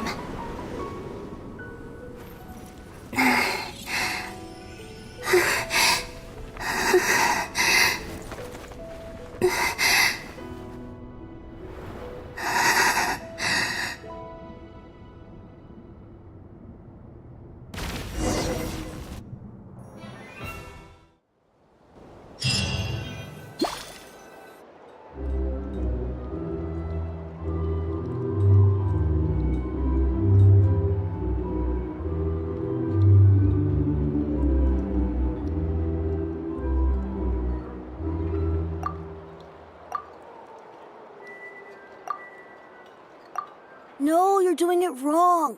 The moon looks like this now. What are you drawing, children? The new moon, Mom. It looks different than before, doesn't it? Also... Can I go buy a sugar sculpture today? Please? Just one? All right. I suppose today is a special day after all. Almost like a festival. Extra, extra! Get the latest Nasha Express here! Post-disaster report! Nasha Town reborn beneath a new moon! The voyage begins today! The future looks bright thanks to the League. Want a copy? I knew things would be different, but I didn't think that would include the moon. They say a new moon goddess has been born. A new moon goddess? Who's saying that? The Frost Moon Scions? I guess so. I'm not too clued up on the details. As far as I'm concerned, the moon's still in the sky and it's business as usual. Hey, since we've come all this way, shall we grab ourselves a free meal while we're here? Are you a convert now? Or are you just here for the free lunch? Oh, come on. What does it matter? After everything we've all just been through? That smells good. All right, that's it. I'm hungry. Time to eat. Come on! We gotta get there early, or there won't be any good spots left! Shh, keep it down. This is a residential area. What if people are still sleeping?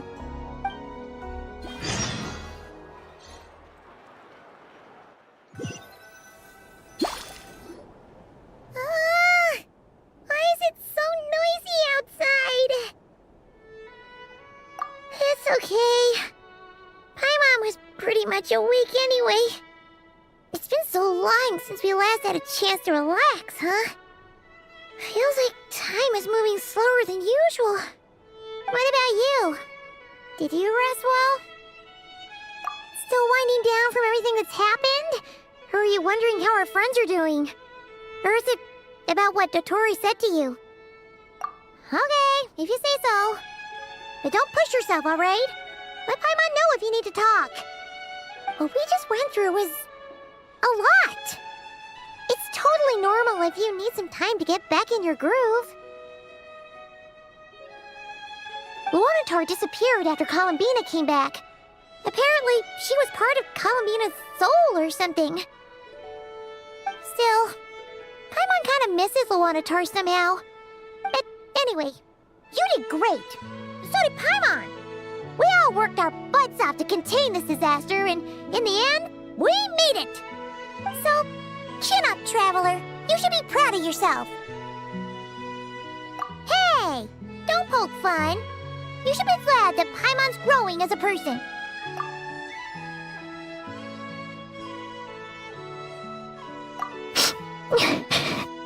Paimon didn't think you'd mention it.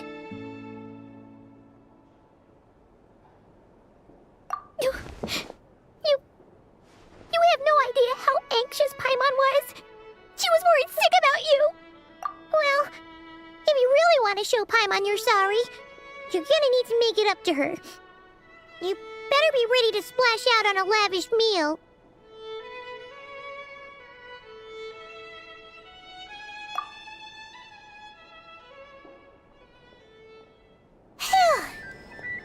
Okay. Paimon's full now.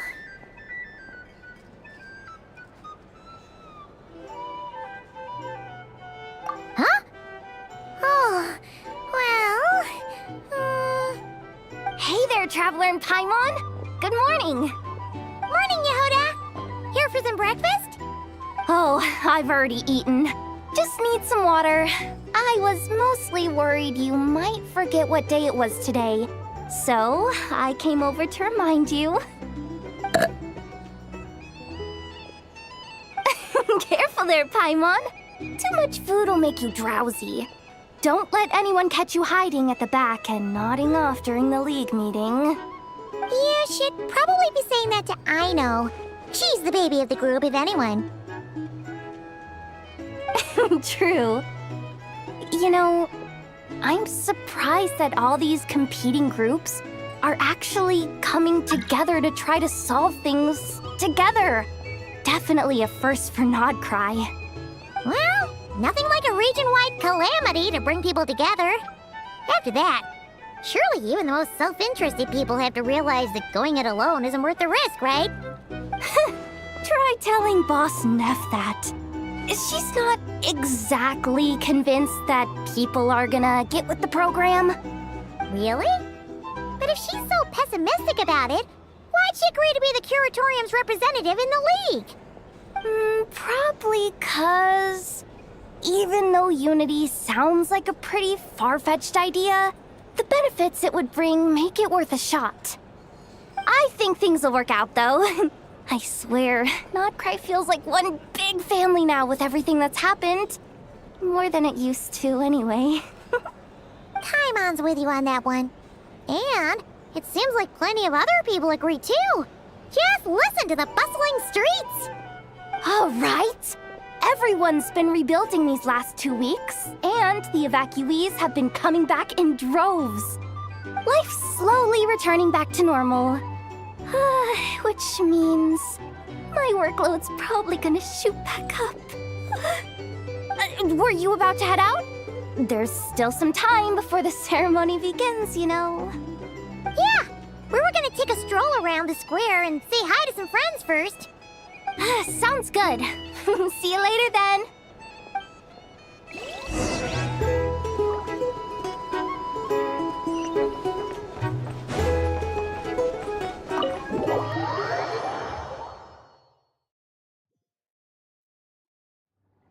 Please accept today's boon. Have a nice day. Are Paimon's eyes deceiving her? Or is that Inefa handing out food for the Frost Moon Scions? Hello there. Would you like a feast of the moon, along with some snacks of the day? So, what's new, Anefa? It was only a few days ago when we last saw you, but it looks like you've joined the Frost Moon Scions in that time. And I know too? What are you talking about, Paimon? We're just here to help, duh. In the wake of the disaster, it's all hands on deck. We responded to Lama's request for support. At times like these, the smallest good deed can inspire others and help them through the hard days ahead. And we're using eggs and heating tubes to make that a reality, in true Kromkake Crab Shop style! Enough! Did you hear that? The Traveler said I did good. The Traveler! That's because it's true, I know. Proposal. If you can resist eating today's dessert, I will provide you with compliments, too. No way! Well, that proposal got shot down quickly. I need something to get me through the hard times too, you know. Mom! Yes, dear. Go right ahead. Excuse me. Could I take a photo with the robot lady? She helped us get safely out of Notcry, and she helped us get back home too. She's the best. Of course she is! And since I'm the whiz kid who built her, that makes me even better than best, right? But you stole my snacks, though. Oops. Shall we move to the open space near the center? The view there is better.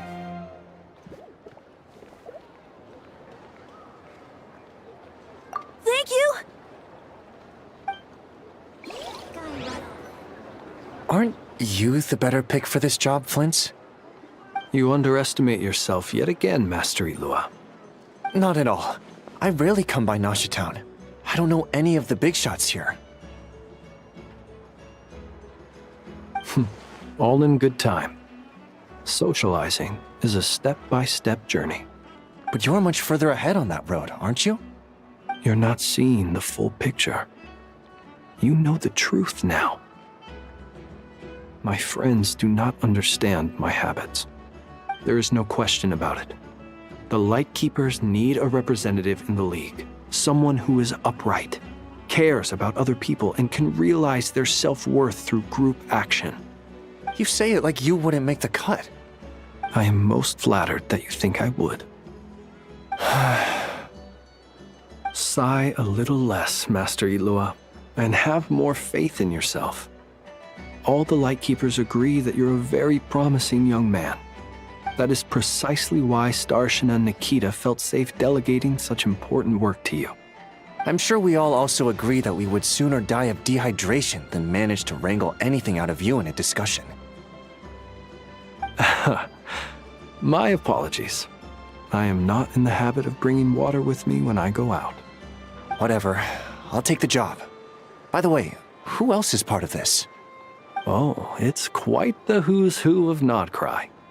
There's the Moon Chanter of the Frost Moon Scions, the boss of the Curatorium of Secrets, a representative of the Voynich Guild, and even someone from the adorable Kromkake Craft Shop. I'm sure you will find speaking with them to be a genuine pleasure. If you say so.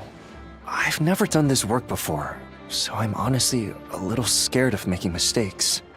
But I'll do it. Not only is it our duty as Lightkeepers, but because I want to make Notcry a more welcoming place.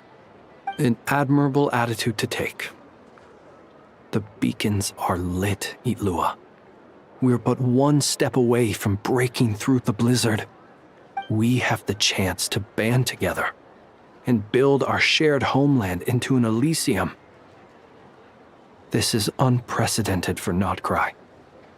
An opportunity not to be missed. Yeah. You're right. I'll do my best. Quite a few familiar faces have arrived. Let's go, shall we?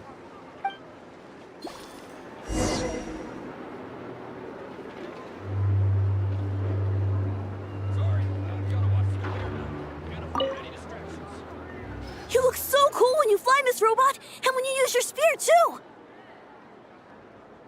And even though you took my snacks, it's pretty cool that you can build stuff like this. You've got so many inventions. It's amazing! Also... Micah, we need to go now. 1 second! Please take this Feast of the Moon, as well as some snacks. Share them with your mother and your lovely family.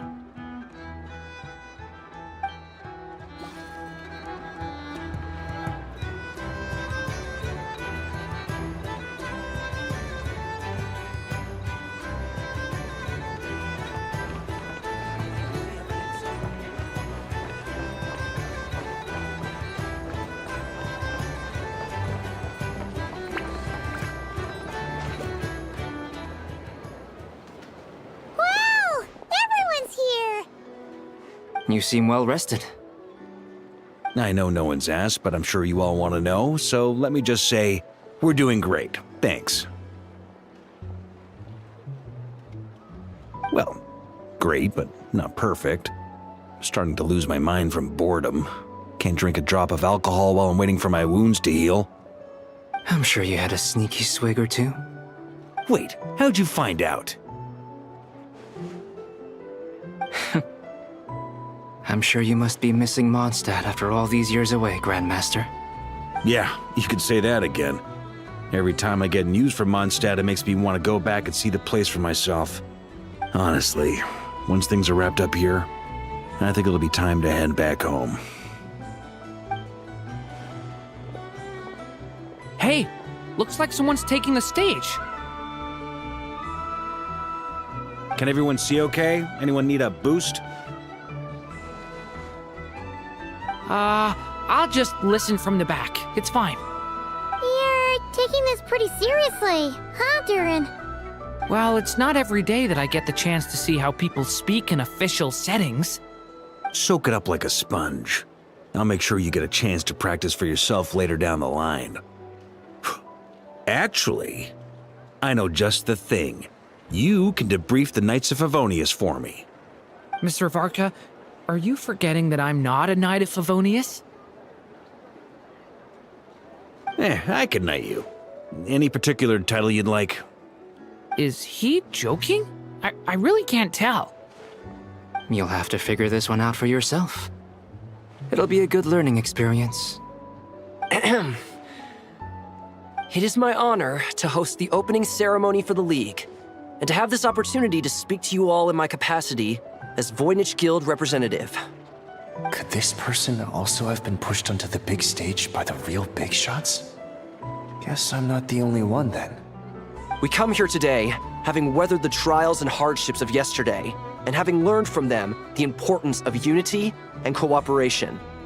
All right, here we go. Uh-oh, looks like Aino's off in Dreamland already.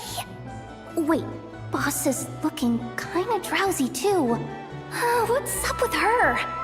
Come on, get this speech over with already. Nodcry is our home, the land we rely on for survival. And as we chart a course for the future, may we persevere through the storms ahead as we sail towards a new era of prosperity, freedom, and hope.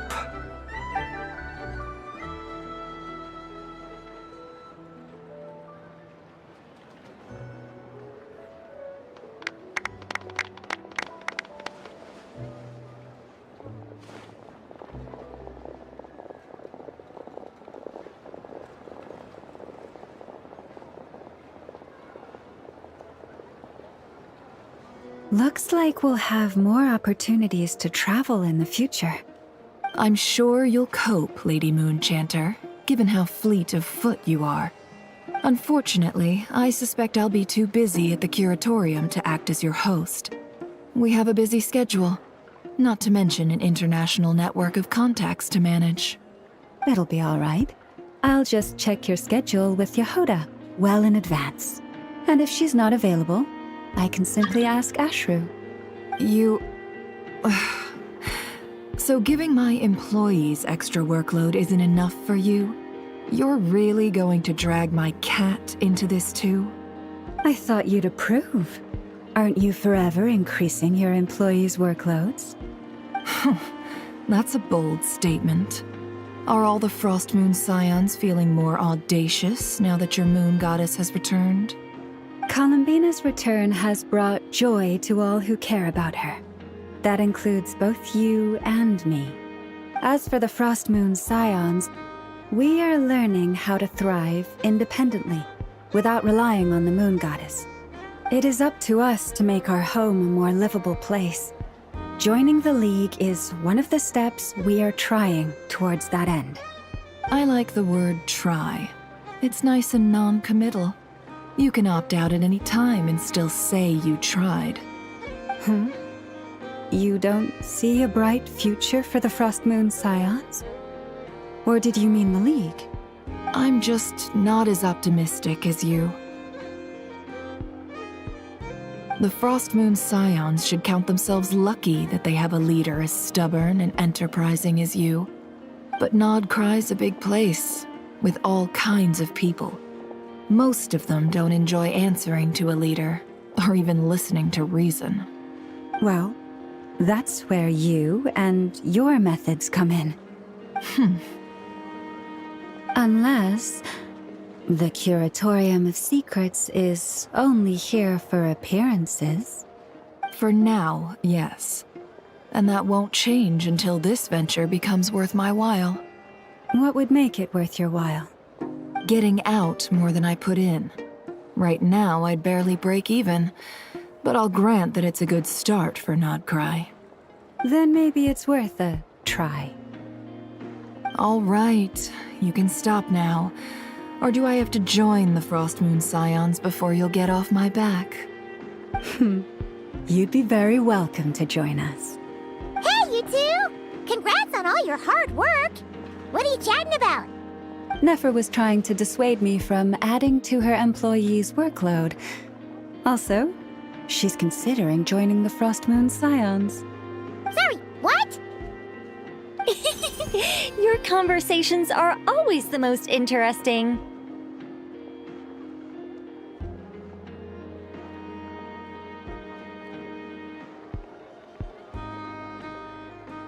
Would you two care to join me for some tea before heading to your next destination?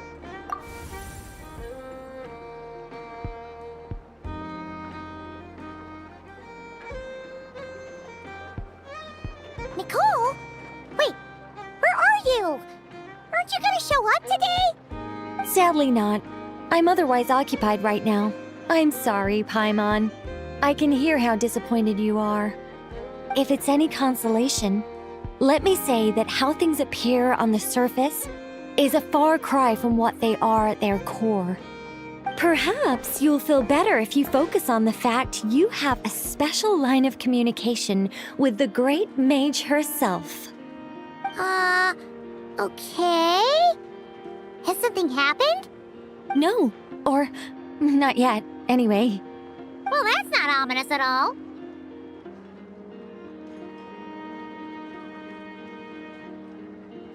Not for the time being.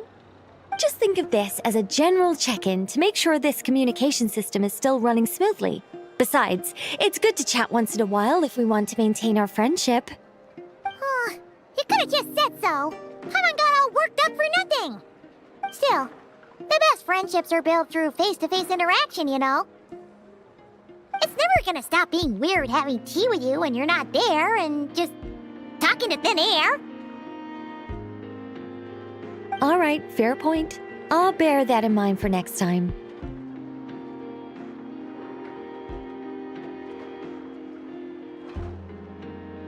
Yeah. Any update on that crisis at the world's borders? Alice just informed me that they had their work cut out for them. And now everyone's thoroughly exhausted. But they did finally get things back under control. Still, we can't let our guard down yet. The disruption caused by this disaster has made Teyvat easier to detect from the outside universe. She plans to wait for things to stabilize, then reschedule her Mondstadt vacation plans. As for me, I agree with Hat Guy's perspective. This is a time when many new variables are emerging, and the situation is changing constantly. Plus, most of this change is for the worse. We have to remain vigilant and ensure that the embers of chaos are not rekindled. I did notice that the energy in Nodcry changed somewhat after the War of Funerary Flame, but since it was still aligned with the Light Realm, I never gave it a second thought. It looks like I'll have to examine the connections between phenomena I observe more closely in the future.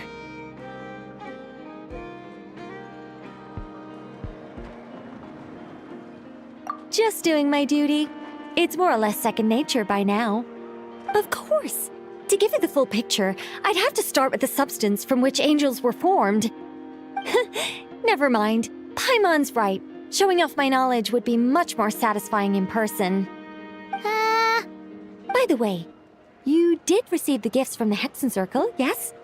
I'm not trying to claim credit or anything, but my pride demands that I at least mention it. They're quite similar to the protective talisman that Alice gave Dory, but with some very special enhancements. Oh! So that's what kept our friends safe when Dotori trapped them. Indeed. We went to great lengths to make sure they were invisible to his eyes. I'm so happy they came in handy. Still, not fishing for gratitude, by the way. I just want you to be aware that sometimes your friends may be protecting you in ways you cannot perceive. Anyway, I'll contact you if anything else crops up. If not, you know what they say, no news is good news. Oh, my angelic instincts are tingling. They say you should head to the docks next. Your friends are about to board their ship home.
You're here.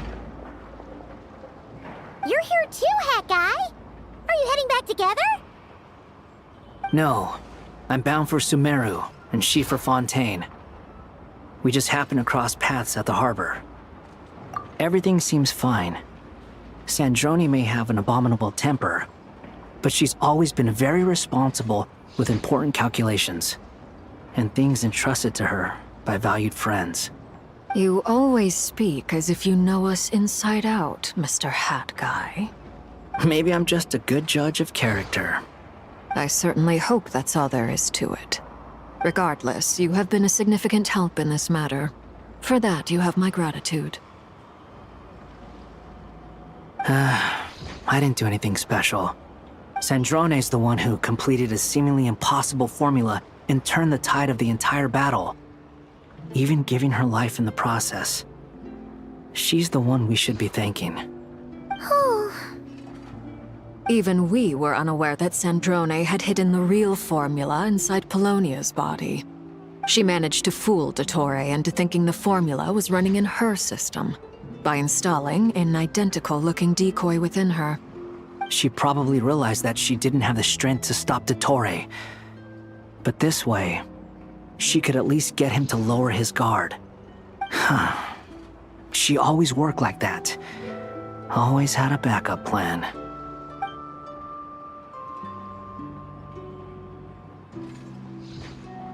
Well, that's why I'm traveling to Fontaine.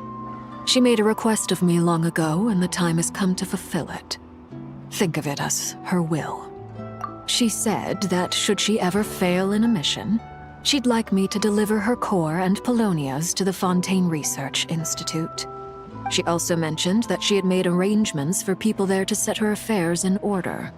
Some of her personal effects, such as her notes, were left to me. I've decided to take them back to the House of the Hearth, for safekeeping primarily, but also as mementos, I suppose. However, there is one book among them that I'd like to leave in your care. I'll have someone deliver it to your residence at the flagship at a later date. No, I was specifically warned not to tell her. This is her last wish, and I will abide by it.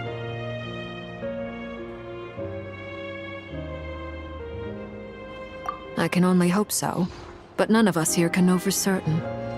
I bade farewell to Columbina earlier today. As promised, she turned the iridescent moon's marrow over to me. She spent a long time with Sandrone's body, saying her goodbyes. Oh, is she alright? Sandrone's passing has left a great wound in all of our hearts. It will take time to heal, but Columbina surprised me. She offered me some words of comfort before I departed. Despite being grief-stricken herself, she showed an awareness of the feelings of others around her. She never used to act like this. Clearly, she has grown. And I suspect that we have you to thank for much of the change we are seeing in her. Huh. After these recent events, the Tsaritsa has revoked the Pale Star Edict. Snezhnaya now realizes that the arrest warrant for Columbina was just a ploy by Dottore, who coveted her powers. I shall return to Nodcry to see her as soon as I find the time. I hope that from now on, she too will explore more of the world. Columbina Hyposelenia's journey is only beginning. My ship is here. Traveler, Paimon, we shall meet again. You too, Hat Guy. What are you still bumming around for? Isn't Columbina waiting for you? I thought today was the day you'd agreed with her to go find out the truth about your sibling. You're afraid you won't like the truth when you see it. Well, this is new. I was starting to think that nothing could scare you. Don't say that! Wouldn't you be if you were in this situation? Fair point. But I'd say I have more experience facing up to unpleasant truths than the Traveler. They say blood's thicker than water. I know how much you need your family back. More than you need any of your friends. And I'm sure that all your real friends understand that too. No matter what the truth turns out to be, they will stick by you and support you, whatever decision you make. Finding the truth is important. But more important still is what you choose to do once you've found it. At least, that's the life lesson I've learned from my experience, grappling with the truth. What? Now that Dottore's dead and gone? A little, I guess. But it hasn't solved everything. Maybe I regret not getting to end his life with my own hands. Or maybe it's something else. But for whatever reason, I still feel like I have a chip on my shoulder. Either way, I'm going back to Sumeru. Lesser Lord Kusanali is gonna need help dealing with all the chaos Dottore left in his wake. Not just from this incident, but everything he did in the past, too. You should continue with your journey, as you've always done. Who knows? Maybe we'll meet again someplace else. What should we do now? If you want to explore a bit more to steady those nerves, Paimon's game! After all, when Columbina said she knew where your ship was hidden, Paimon promised to give you two some alone time with the truth. It hasn't been all that long since we were last apart, sure, but with Columbina there, Paimon's sure things will be just dandy. Ain't no biggie. Paimon might be all about that food and fun, but she knows how to do right by people. Paimon's sure you'd prefer to digest the news about your brother in peace. But, no matter what you see, just know you can share it with Paimon. Of course, as long as it's not super private. If you can't make sense of something, let's give it some thought together. And even if we both can't figure it out, Paimon can at least treat you to a nice meal.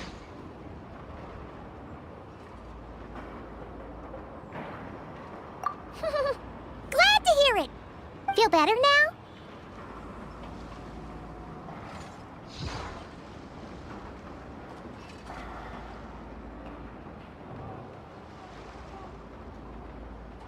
Alrighty. Next up, time to meet with Columbina.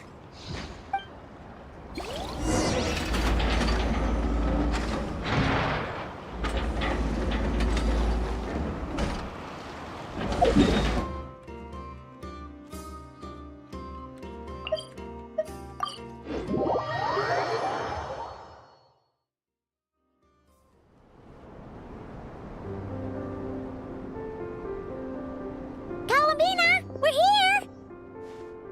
Can't quite believe we're meeting out here. We've gotten used to walking over to Silver Moon Hall whenever we go see you. Well, you're still welcome to go there whenever you want to see me. It's just, now that it's all over, I've decided to make some changes. Try and fit in with the Frost Moon Scions, like Llama suggested.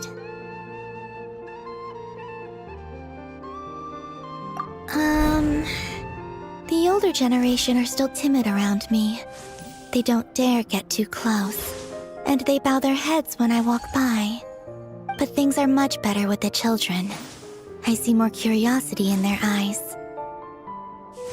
Hopefully, by the time the next Moon Prayer Night comes around, I can enjoy the festival with them as myself, without having to pretend that I'm only dressed up as the Moon Goddess. You'll do fine, Columbina. Paimon's sure they'll realize you're super nice once they get to know you better. You really think so? When we first met, you thought I was a little up in the clouds. We were just starting out then, come on! So Llama told you, huh? I'm only teasing. I know that I have you to thank for pulling me back down to solid ground. It feels good to finally stand firm on the earth where I was born. Oh, that's great!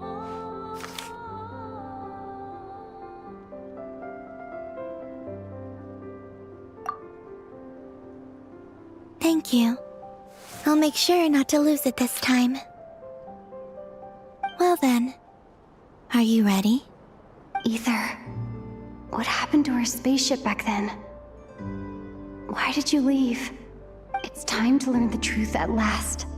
I'm ready as I'll ever be. Good. Then let me open the way for you.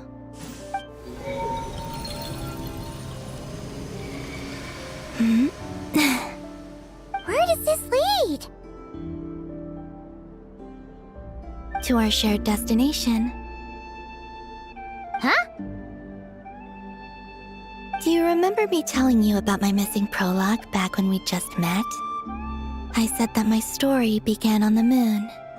But while I was inside the moon's reflection, I realized that my prologue was really hidden in the future. I just had yet to discover it at that point. The story of the time before I was born was in fact the story of my distant future. It's truly fascinating. But when I obtained the Trilunar Authority and returned to our present reality, I sensed something I hadn't expected. Your prologue. So you mean... Yes, your spaceship. All this time, it has been hidden on the Frost Moon, which lay beyond the sky. The great ruler of the firmament. The heavenly principles. Wait, them? Why would they do that? I don't know. Perhaps your ship contains something that is incompatible with Tevat. Or something that cannot be known.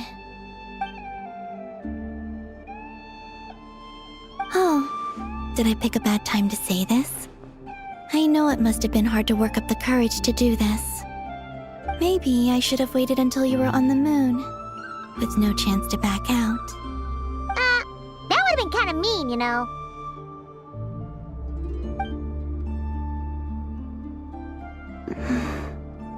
take me there. Oh? Whatever is hiding in that ship, it belongs to me and Ether. Those memories belong to us. No one else has the right to decide whether I should or shouldn't know about it. Not even the Heavenly Principles. Very well. Then let's go. You two take care, alright? And don't forget to come back soon! Rest assured, Paimon. We will. Traveler, after you. Thinking about the story that we'll find hidden on the moon? Yes. And hoping that it has a happy ending. Stories like that don't exist, you know? You don't believe in happy endings? I don't believe in endings.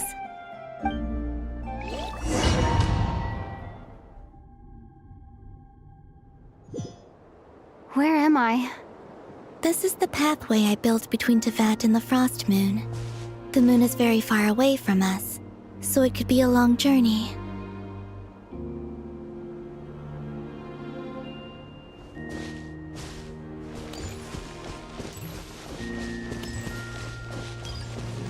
After I obtained the Trilunar Authority, I unwittingly saw past events from many of my friends' lives. One was Lauma. She was so young when they chose her to be the Moon Chanter.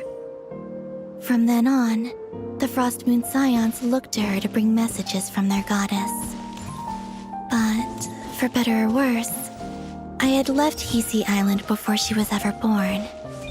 It was not until much, much later that she met me.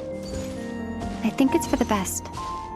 Because of the way things turned out, you had the opportunity to become friends. You're right. In that sense, I think we were both very lucky.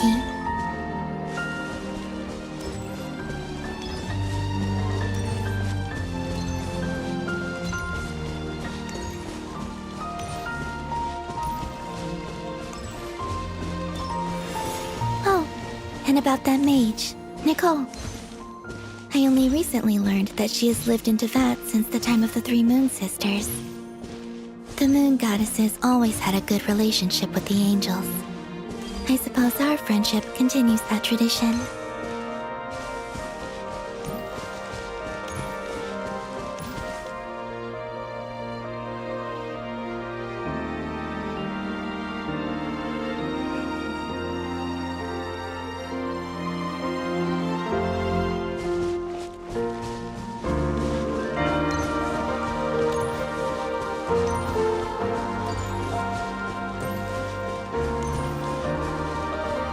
And then, there's Sandrone. I never knew that much about her, beyond the fact that she was created by someone called the Lord Artificer. She, too, suffered for a long time before joining the Fatui.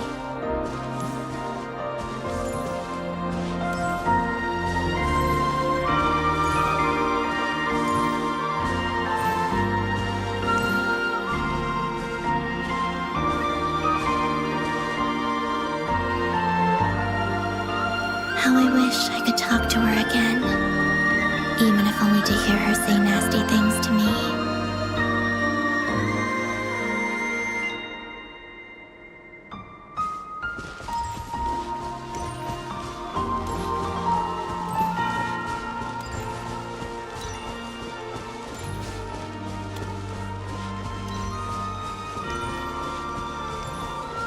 Also, I saw your sibling's story. I'm afraid I didn't see much. It seems that he rarely came to the surface, where the moonlight shines. But I did notice that back when you first set out on your journey, he would often appear nearby, gazing at you from afar with a guilty look in his eyes. Ether. Let us speak no more of the past. I probably shouldn't reveal so much about my friends. It's not my place. Let the moonlight carry us forth. We are very close now.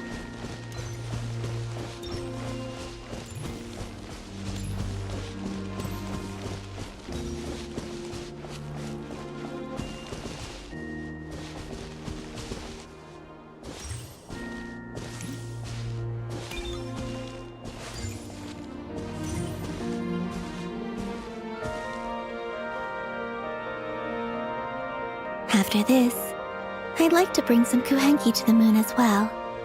If they're willing, of course. What about your other friends? Will you bring them to visit too? Certainly.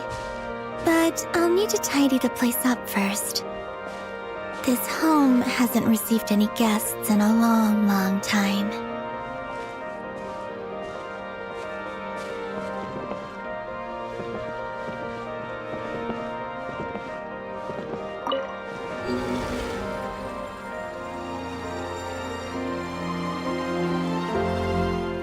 I remember writing something similar with you on Moon Prayer Night. I believe it was called... Dodoko's Whirligig. Yes, that was it. You asked me if I was afraid to return to the moon, and I said that I was. The idea that I had gained something precious, only to lose it so quickly. That frightened me. But I'm not afraid anymore. Besides, this time, we're traveling together.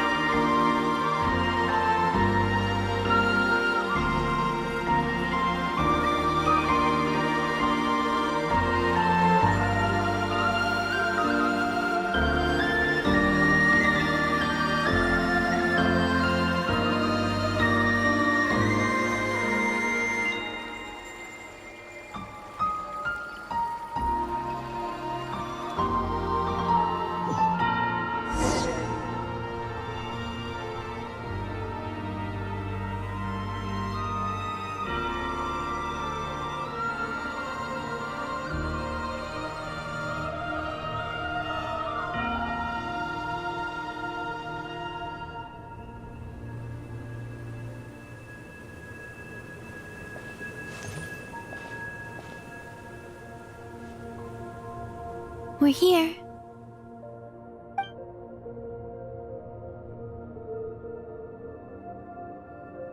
Over there.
Our spaceship.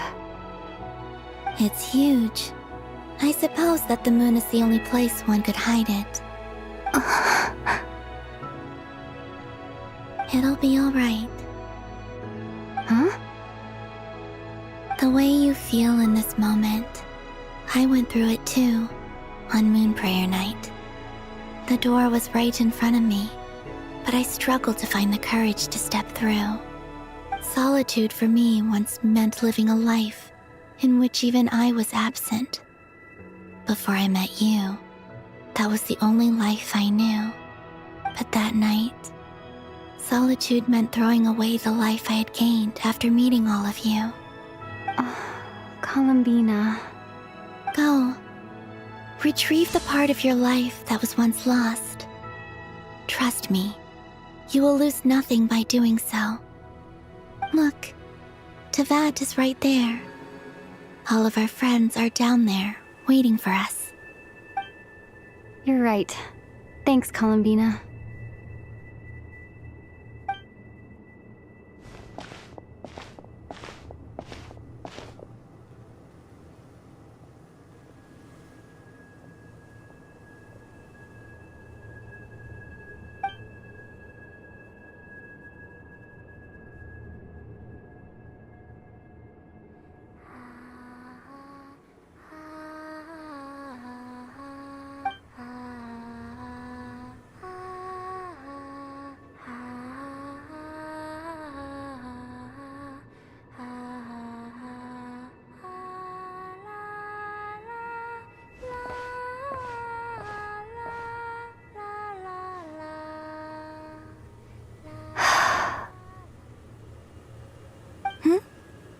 Finished? Yeah. Why did you take your eye mask off? Well, since my return, I've decided to take more opportunities to see the world with my own eyes. Besides, I've always wondered how Tevat looks from the moon. And what do you think? It's beautiful. I could spend a whole day here just gazing at it. What about you? What do you think of the truth you found? I haven't looked at another person's expression in a long time, but I think yours is saying it was neither good nor bad. Keep this up, and it won't be long before you give Nefer a run for her money. Oh, I don't think that's going to happen.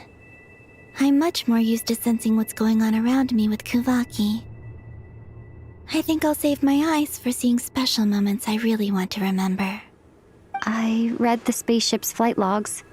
I always assumed that this was my first time in Tevat. I thought that Ether and I must have been hibernating in space for centuries on end. But the logs show that our spaceship flew over the skies of Tevat once before. A long, long time ago. Flew over? So you didn't land? No. The ship barely came to a stop before flying on again. After that, it continued traveling through space for a long time. Some of the data is corrupted, but I suspect that it kept flying for thousands of years. It was only after that that the ship made a forced landing in Nodcry. When Ether found me, he came from outside the ship. Could this mean that he left the ship long before I did? Maybe even during our first pass over Tevat? Are you alright? Yes. I can feel that the truth is coming together, one small piece at a time. I remember Ether telling me that when he first arrived in Conria, he could not recall the past. So this might be something that even he doesn't know. Here, I made some space for you. Your mind must be racing, and this seems like the perfect place to relax and clear your head. Oh, wait, there's one more thing. What is it?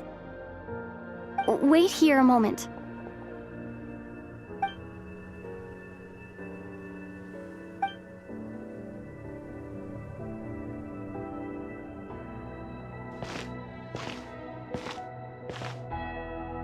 Hey, Columbina.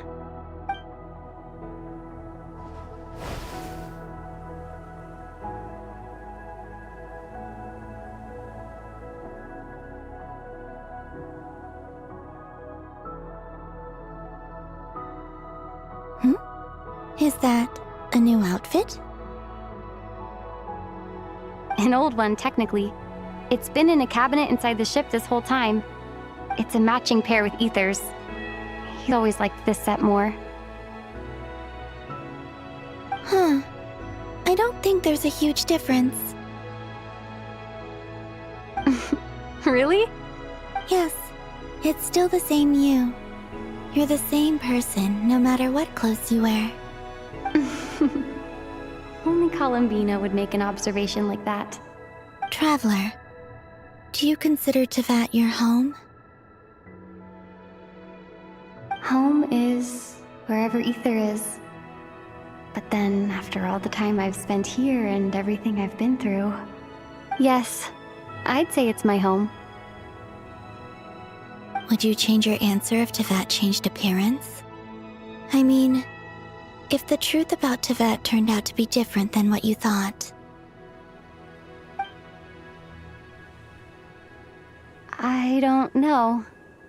But I don't think so. The truth is not what matters most to me about Tevat.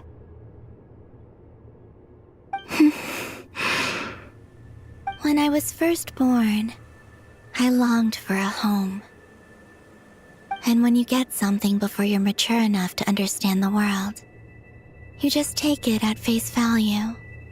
I thought that a home was a transaction. You give me what I want, and I'll do the same for you. But you and your friends taught me what a true home should look like. You never asked for anything, yet you gave so generously to me. That's because your friendship matters to us. It was worth it. In the past, I thought that my birth in Nodcry must have been a mistake. But after journeying to the distant past where the story began, I realized that it was I who chose Nodcry to be my future home. Now, I am glad that I made that choice. I'm sure your friends are just as glad.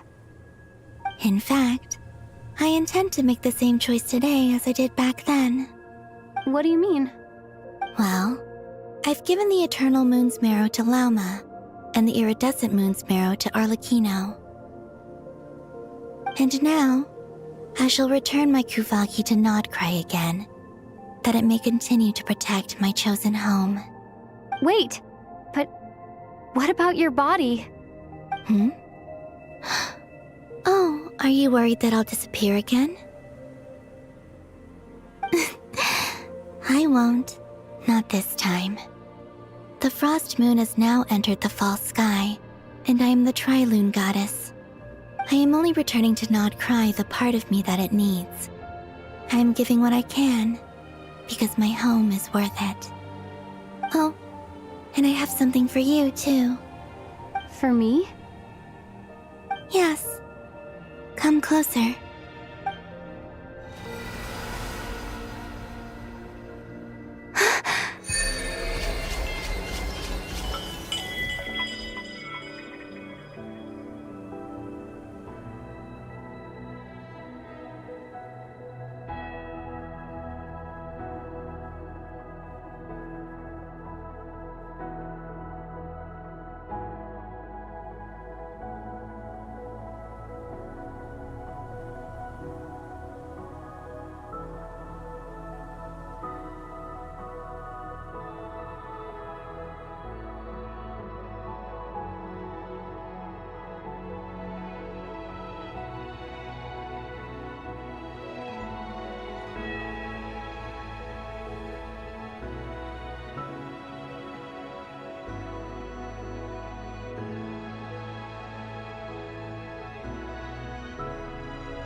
What was that? I lifted some of the restrictions this world placed on you. I trust this will help in your future adventures. My power. It feels like it's grown. I can use the elements more freely now. Thank you. This will be a great help. You're welcome. I see you as family, and after everything you've done for me, In fact, no. It's not because I owe you. It's because you're worth it. Here, this flower is for you.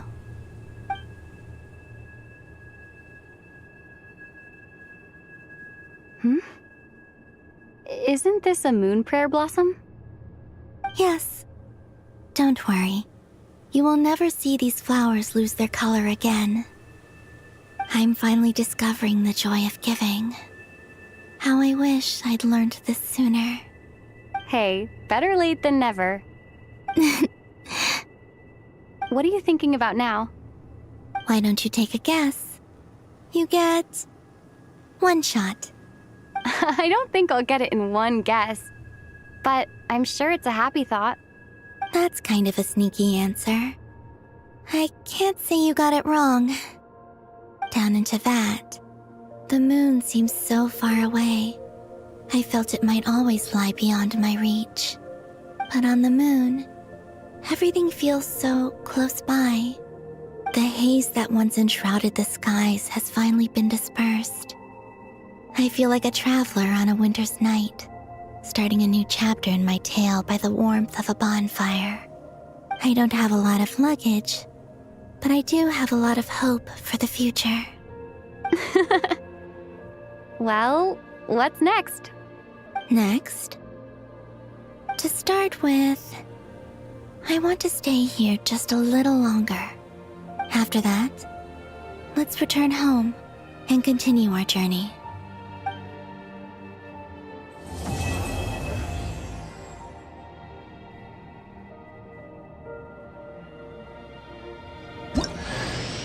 These clothes bring back so many memories.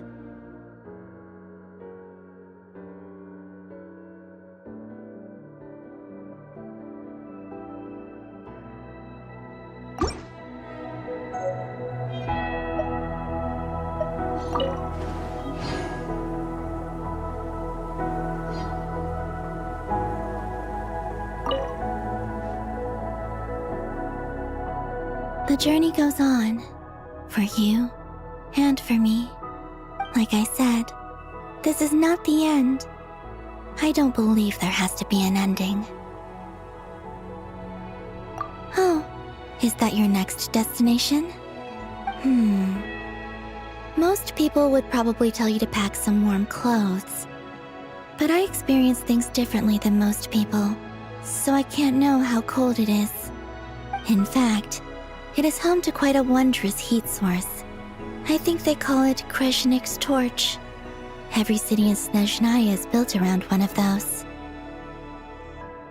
I sensed the energy it gave off as I was passing by on a railway train. It felt grand and distant. I also recommend the Korolievsky troupe in Snezhnograd. They give performances quite regularly, and entry was free for harbingers. I liked them a lot.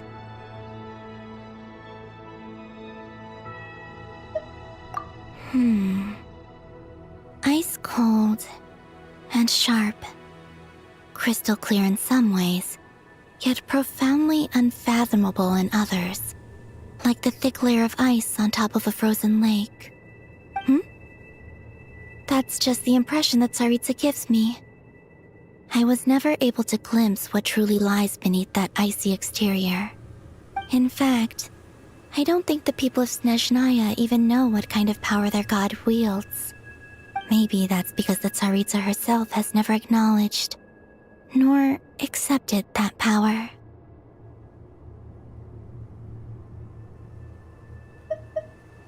There's Regrator, the Rooster, and the Jester. Between them, they control a lot of what happens in Snezhnaya, but I can never wrap my head around how exactly power is split between them. I just know they are each responsible for many specific domains. I noticed that the Rooster and Regrator often appear to get along on the surface, while working against each other in secret. And theirs is not a friendly rivalry. But I wasn't particularly interested, so I tended to keep my distance. Now that I think about it, the term Mistelton often seemed to come up in connection with Project Stuja. Once things settle down in Notcry, I'd like to explore the world beyond Snezhnaya. You've told me so many stories about the other places you've been to, and all the friends you've made there. I'm curious to visit those nations and see them for myself. It would also help me learn more about the journey that has made you into the person you are today.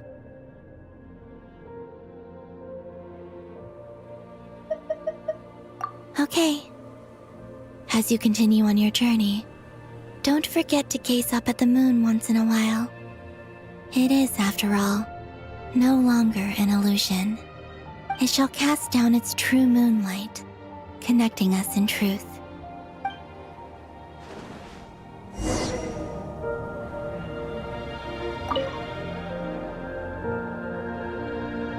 The journey goes on, for you and for me. Like I said, this is not the end. I don't believe there has to be an ending. Okay. As you continue on your journey, Don't forget to gaze up at the moon once in a while. It is, after all, no longer an illusion. It shall cast down its true moonlight, connecting us in truth.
To Jean, acting Grand Master of the Knights of Favonius. This preamble is such a pain to write. It's probably high time we got rid of this acting business. I trust that Dern has updated you all on recent events. Hope we didn't worry you too much. The good news is, we managed to come together and put a stop to the Doctor's evil schemes. With that, I think it's safe to say that Notcry is finally out of the woods. As for the Fatui, not counting the Damselette, aka the Moon Goddess, who has left their organization, we found ourselves allied in this instance with both the Knave and Marionette. May she rest in peace. As ever, we find ourselves better off for making friends rather than enemies. But until we can ascertain the Tsaritsa's true intentions, the future remains uncertain. In a short while... Wait... How am I meant to surprise everyone if I tell them in a letter that I'm heading home? That would be a huge waste. Okay, got it. I will begin sending the expeditionary team back home in waves. I'm sure they'll be able to answer any questions you still have. I hope they won't gloss over the details of my many heroic deeds. But if they do, I'm sure it'll be because they're just too exhausted from the long journey. I think of Mondstadt daily. Please give everyone my best regards. P.S. The honorary knight went above and beyond this time. Are there any other honors we can give her? I'll leave it with you. P.P.S. Please be extra nice to Klee for the foreseeable future. I cashed in on the last favor that the Hexen Circle owed us, so we need to earn some more goodwill. If there's any serious problems, feel free to stick me in solitary confinement when I get back. I'll do the time for her. Whew. And that, as they say, is all she wrote. End of an era. And with the moon shining down brighter than ever, I think everyone is going to sleep well tonight.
Aristocratic etiquette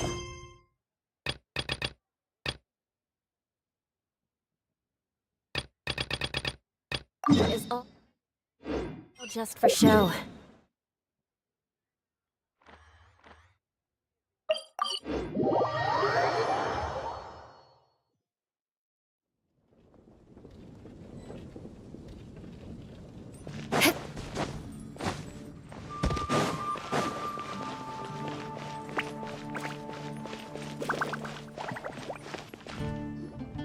Some say the god of fate calls the outcome of every dice roll before it's even made. And that's why the secret to winning a lot of games is having that god on your side. Your luck is amazing, Kaya. Your turn. Give it another shot. Fear not, O Crimson Dragonborn, for I, the Princess of Ertalang, have bestowed upon you the benediction of the midnight hour, and with it you shall surely smite this usurper. Mein Fräulein means to say she's rooting for you in secret. Oh, and that you must, at all cost, defeat the one who snatched her limited edition card back.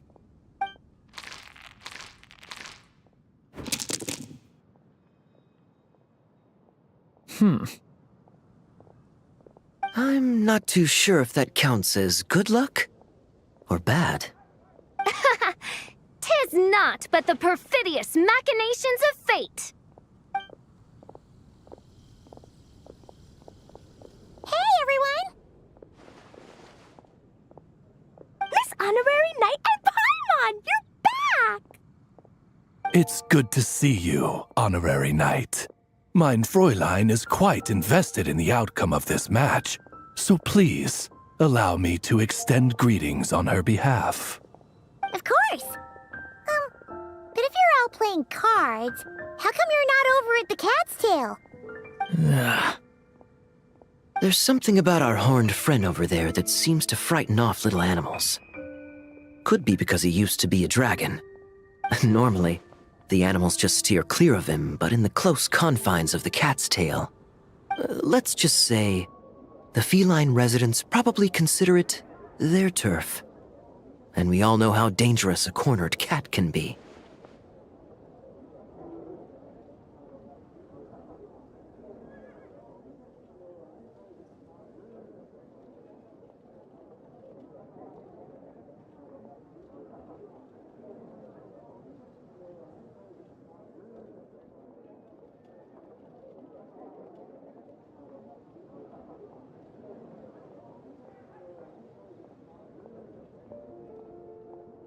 I just wanted to borrow one of their nests for a nap. One of their nests? Wait, you mean a cat sofa? Yeah, it's more comfortable for me. I can stretch out just the way I like. But it turns out the Black Cat and his minions are quite territorial. Luckily, Miss Diona helped smooth things over, and they finally agreed to let me use one. But, I only get to use it after dark.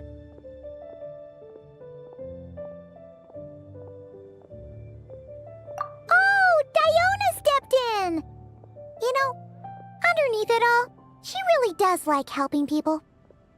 The more likely reason is because Durin won't touch a drop of alcohol.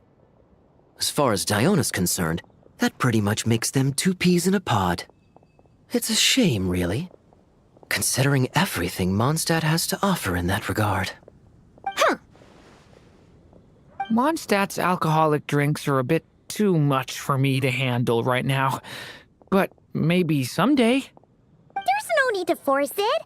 Who says you have to drink just because you're in Mondstadt? Yeah, it's just, I'd really like to make some more friends. So I need to learn how humans socialize. I guess alcohol is usually involved, though. But that's why I started learning how to play Genius Invocation TCG. It's also a kind of social activity, but it doesn't involve drinking. And I've been lucky enough to receive the guidance of the Prinzessin de Verurteilung herself. Exactly! Who needs alcohol when you can make friends playing card games? Speaking of which, need any tips from the master over here? You'll wipe the floor with that opponent of yours. Paimon guarantees it! Unfortunately, With the luck he's having, not even that legendary card master from Sumeru could turn things around at this point. Yeah, that last roll wasn't great. But who knows? Maybe you'll have better luck next time? He keeps getting the exact same roll over and over. This is the third time already. If there really is a god of fate, they could have cut this kid a bit of slack. Like, I don't know, make it possible for him to roll at least one other side of the dice? I think I've lost. Must even a dragonborn, sanctified by the power of benediction, succumb to fate's insidious snares? Don't be sad, Durin. You'll definitely win the next round. You can even borrow Dodoko if you want. Mom says she brings good luck. Thanks, Klee, but there's something more important I need to take care of now. Oh, okay. So, the book's given us another hint, right? Yep, and I think I've guessed where we're headed this time. Come on, follow me.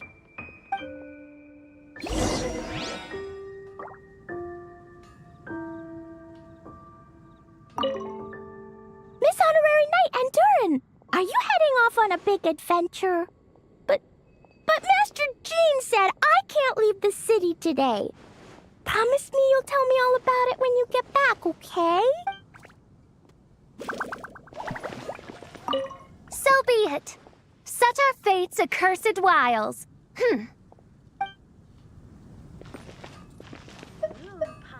Not every day you're back in Mondstadt, huh? Care to grab a drink if you're free?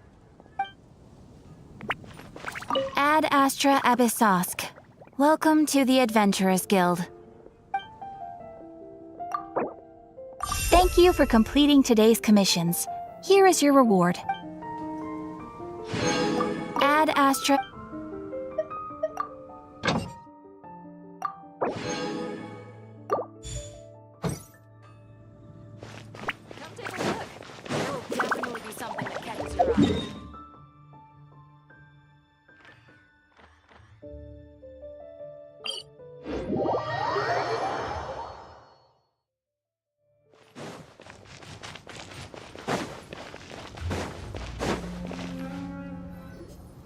In what sort of castle might a storybook dragon dwell? The witch turned to a mighty dragon born upon the wind to seek her answer. From afar, she beheld a solitary castle, standing lonely beneath its wings, and wrote it into words. Its walls kept out the wind and rain, yet also cast a solemn shadow. Enveloped by their shade, the story's boughs were lulled into a torpid slumber and reached no further skyward. So that's the clue. I think we're meant to find a place where dragons live, and this time, in the real world. I asked around, and it just so happens that there's a place like that in Mondstadt. Yep, that checks out. I've heard that the dragon here is called Dvalin, and that he's a magnificent creature. I hope I get the chance to meet him. Wait a second. Do you think having the two of them meet is the best idea? You know, considering everything that happened in the past?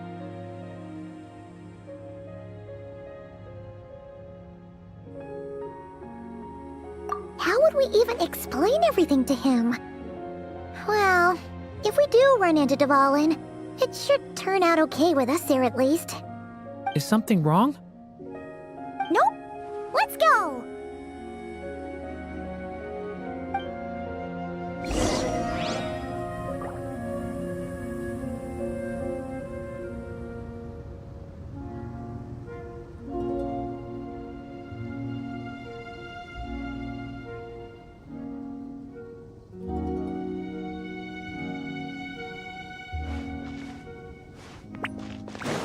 More speed.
Touche!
So, this is where Dvalin lives? Yeah, right into the middle of a raging storm. If you're afraid of getting blown away, Paimon, you can always hang onto my sleeve. This isn't Paimon's first rodeo. Come on, let's get going.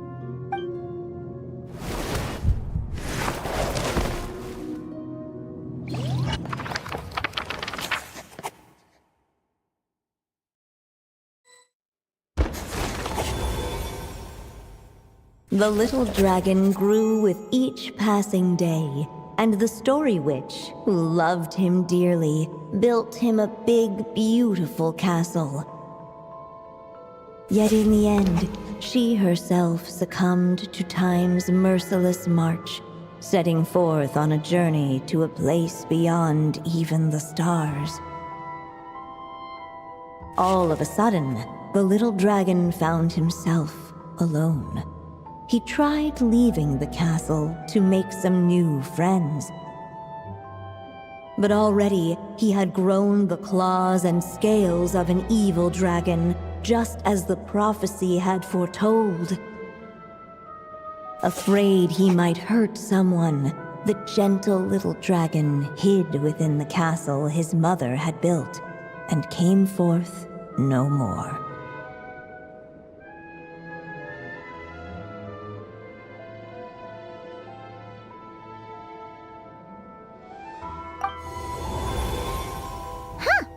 We're back in the story world. And from the sounds of it, this chapter must be about Simulanka, right? Yeah, like the fairy from the Forest of Blessings, the king of Constellation Metropole, that cat lady who turns into a box. Ah, yep. That will be Nilu, Navia, and Kirara. Oh, and there's Hat Guy, too. Only lately, whenever I see Hat Guy, I get this strange feeling. What kind of feeling? It's like there's something on his mind. He hasn't told me what it is, but I can sense it all the same. Well, he's always been kind of broody.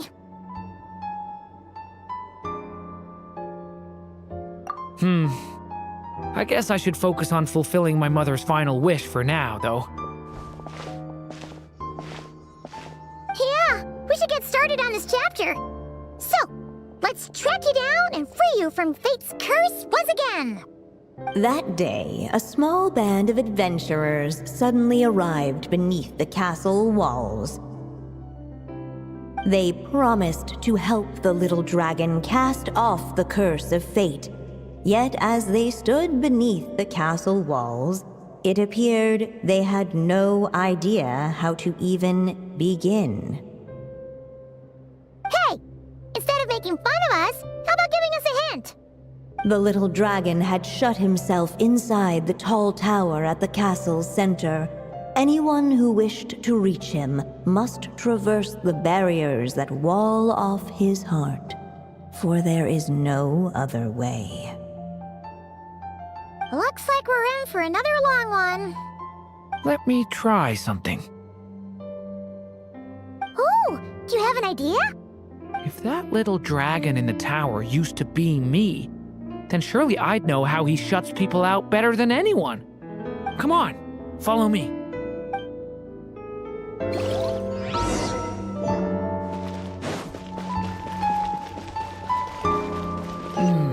That telescope. I've seen magical tools.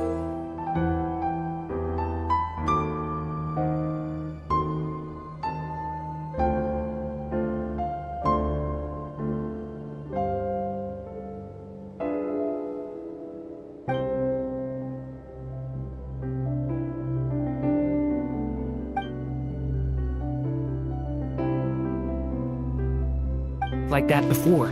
It should come in handy.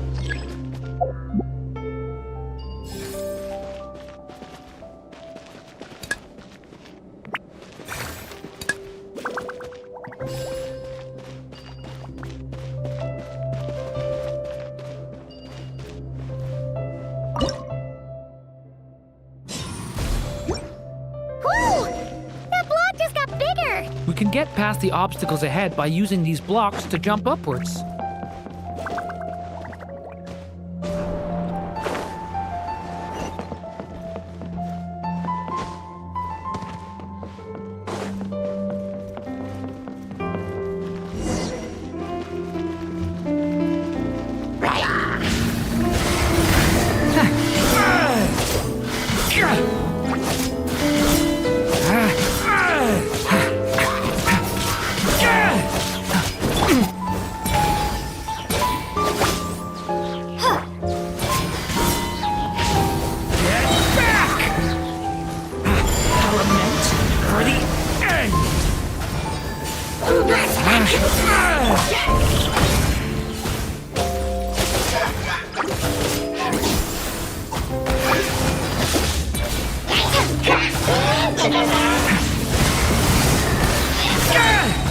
Stay away from me! This place is like a maze. How are we supposed to get through? We'll just have to check each spot.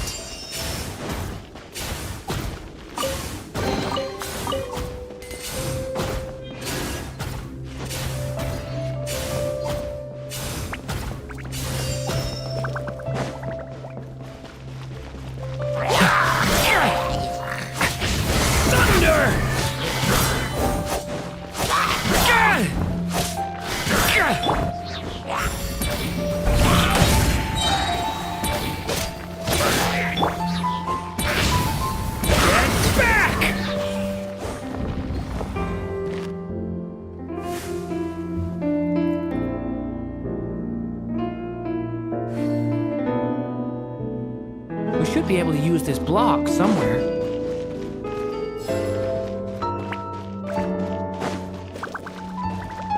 Looks like this telescope is missing some blocks. Oh, let's try the one we just picked up.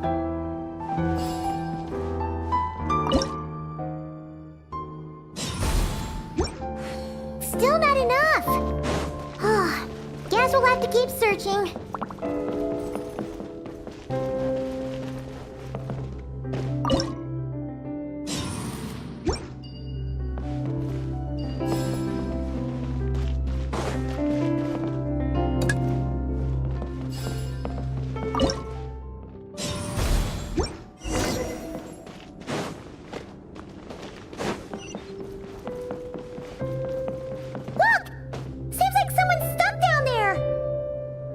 Should they continue towards the tower or plunge into the shadows to rescue those in need?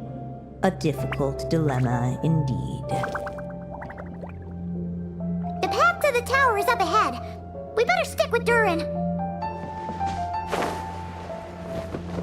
It's so dark here. Hey, there's a fire over there. Let's go check it out.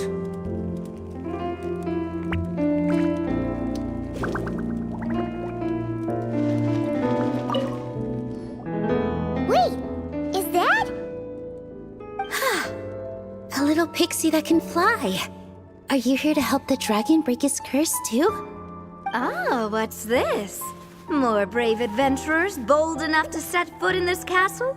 Come, join the ranks of your liege's guard. Nilu and Navia!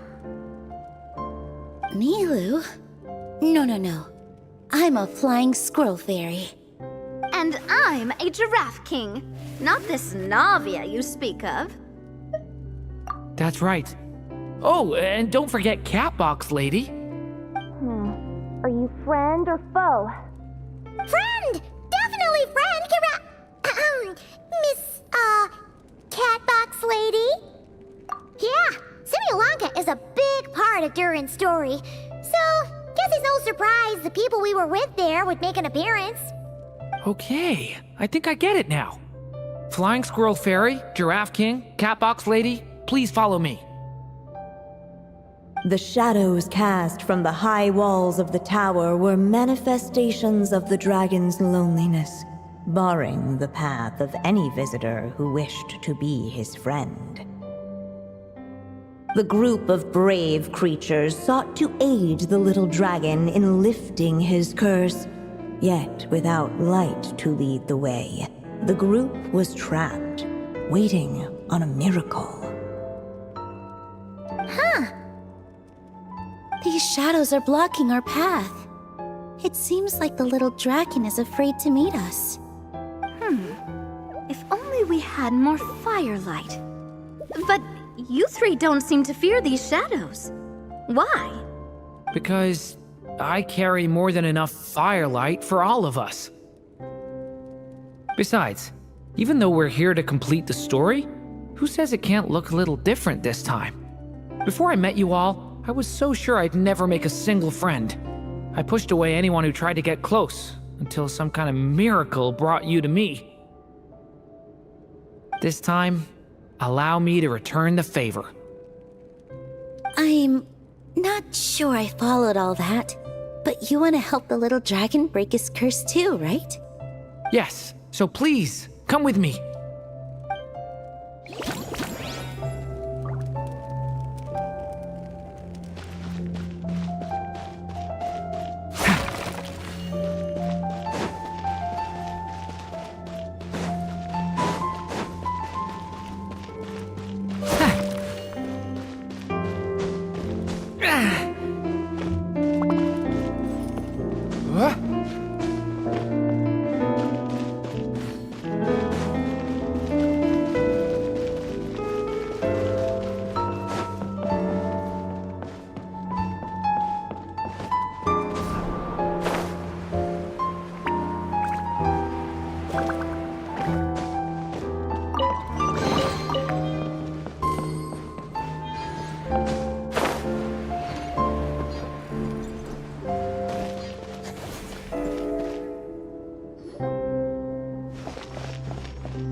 Story Dragon, just calm down! Stay back! I don't want to hurt you. Loneliness and fear had built a cage around his heart, shutting out all who would look upon him. And thus, all the adventurers could see was his shadow. Don't worry, we can help you! Don't come any closer! And that was the last the little dragon spoke. Oh, how are we supposed to persuade him if he won't even talk to us? If you can still hear me, please listen to what I have to say. Your claws and scales aren't some kind of inescapable curse, you know? You'll overcome it one day and make lots of new friends. I'm sure you think I'm lying. After all, no matter how many times you've tried to break it, nothing's ever worked. But this time is different. I brought your friends here to see you. Oh, what did you say? Hi, little dragon. I'm the Flying Squirrel Fairy, and I'm here to help you lift your curse. Will you talk to me? And I'm the Giraffe King. Don't be afraid, little one. We're not afraid of you. I'm just a cat in a box, but I'd very much like to be your friend too. These are my friends? Yeah, they're your friends in the future you've been trying to avoid. I can promise you that. They're reaching out, so you just have to ask yourself one question. Do you accept? After a long silence, heavy footsteps echoed from the tower's shadows, but still, the one who made them refused to step forward. Though the cage to his heart had been unlocked, the little dragon remained ashamed of his claws and scales. How can I face my friends like this? Don't worry, little dragon. We're gonna offer up our blessings and make a wish to the Goddess of Fate to release you from your curse. Yeah, just like last time. Make a wish? To the Goddess of Fate? At that moment, the Merry Witch made her entrance. Hello, little one. Don't be afraid. With the blessings of your friends, your wish shall be granted. Alice? Wait, you're the Merry Witch from the story? Correct. It is I, the Merry Witch, creator goddess of this realm. And it just so happens the goddess of fate is none other than my dear friend, the Story Witch. I'm here to make good on my promise to lend her my second strongest spell. With this spell, she'll have the power to create an entire world. So naturally, granting your wish won't be a problem. Provided, of course, you receive your friend's blessings. But before we proceed, I must check something on her behalf. Little dragon, do you accept this blessing? I want to be your friend. So if you're offering, then yes, I would love to have your blessings.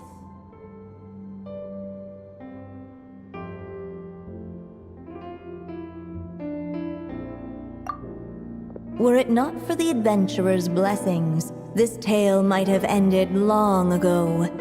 Thanks to them, another ending was now possible. Yet in that moment, they did not know if this blessing was truly a gift or just another trial in disguise. What? You didn't say a word when we actually needed a clue, but now at a critical moment like this, you turn up and start playing mind games? Another trial. Ha, that actually sounds about right. Be it the fictional problems of Simulanka or unavoidable conflicts in the real world, if you think about it, that's what they've been all along.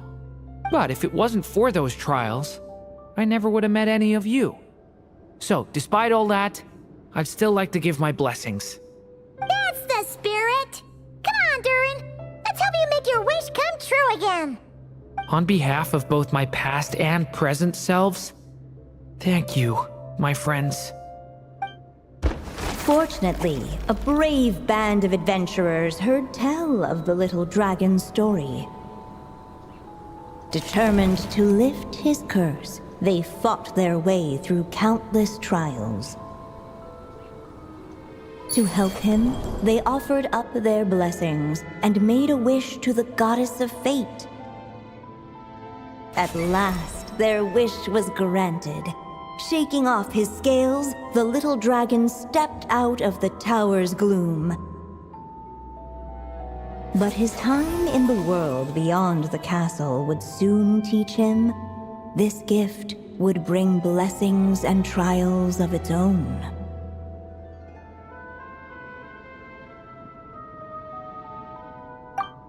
And as far as the little dragon was concerned, the tricks of fate had just begun.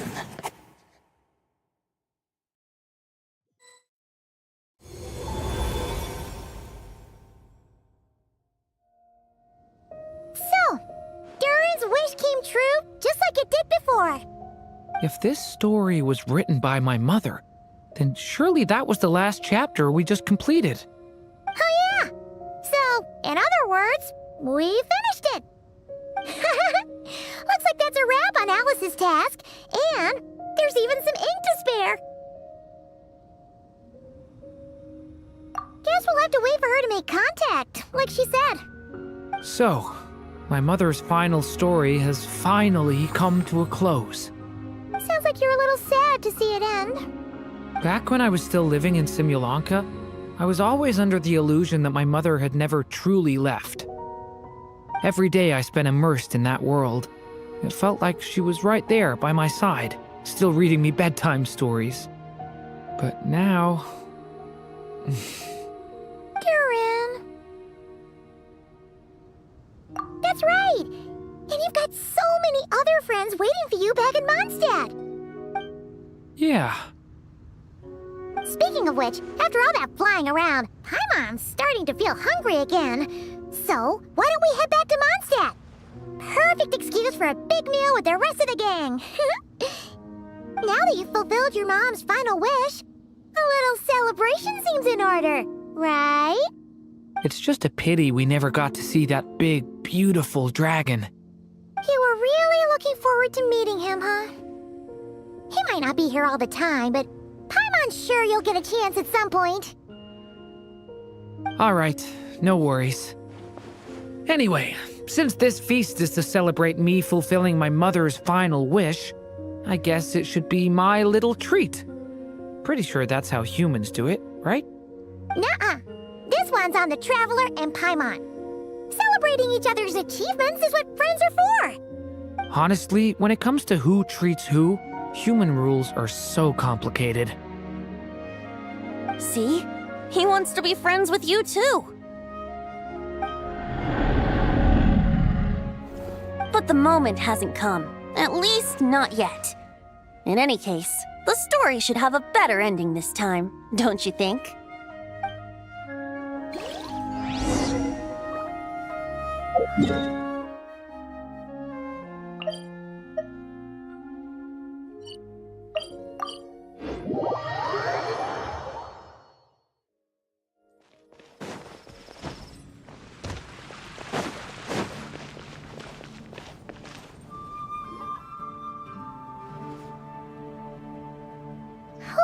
Feels like we were gone for ages.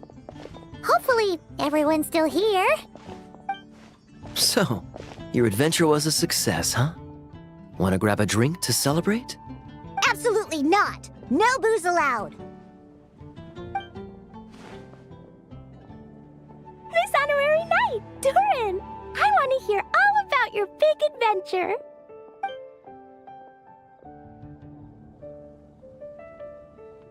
We're gonna order a big meal for everybody first. We'll talk while we eat. Yippee! Excuse me. Did I hear you call him Durin just now?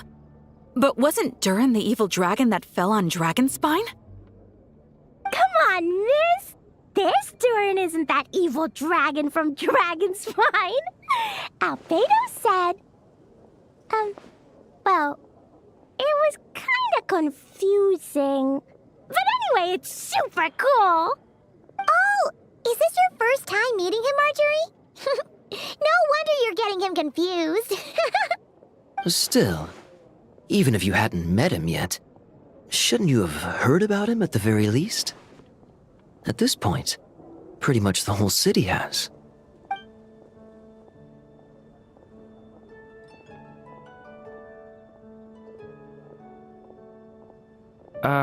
Why is everyone... So, what exactly is his connection with the evil dragon? Wait, but those horns on his head... Surely he's not a... Did everyone just forget about Durin?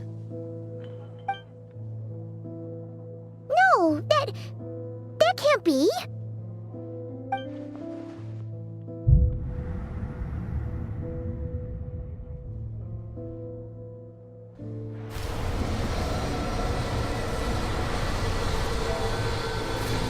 The tricks of fate had just begun.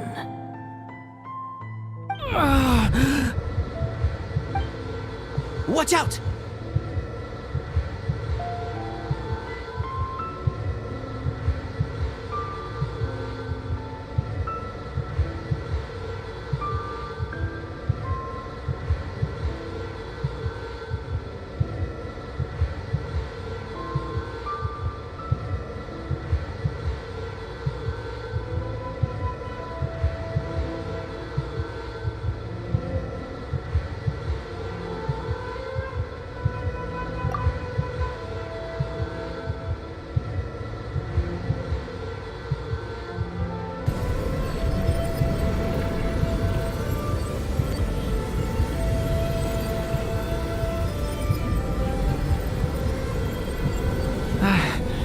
No one got hurt.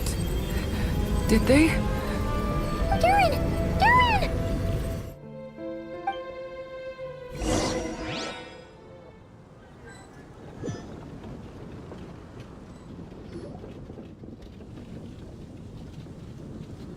I just had Barbara check him over. He's not badly hurt, but he seems to have burned through a lot of energy fending off some kind of dangerous power. He'll need some time to rest before he wakes up. So, can someone explain what's going on here? It seems like, aside from Durin's close acquaintances, the people of Mondstadt have forgotten everything about him.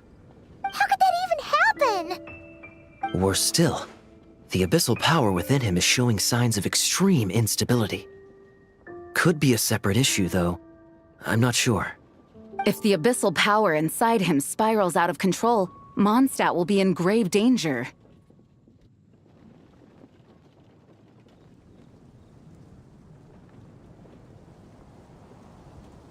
I completely agree. So, can someone explain what's going on here? If the abyssal power inside him spirals out of control, Mondstadt will be in grave danger. All right then. As acting Grand Master, I'll send a letter requesting Albedo's immediate return. Until then, the Knights will watch over Durin.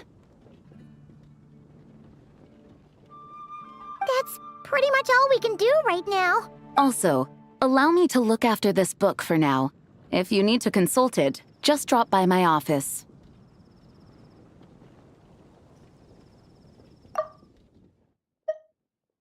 Do you think the book might have something to do with what's happening? It's just weird that Alice still hasn't contacted us. Maybe we should head back inside the book and take another look.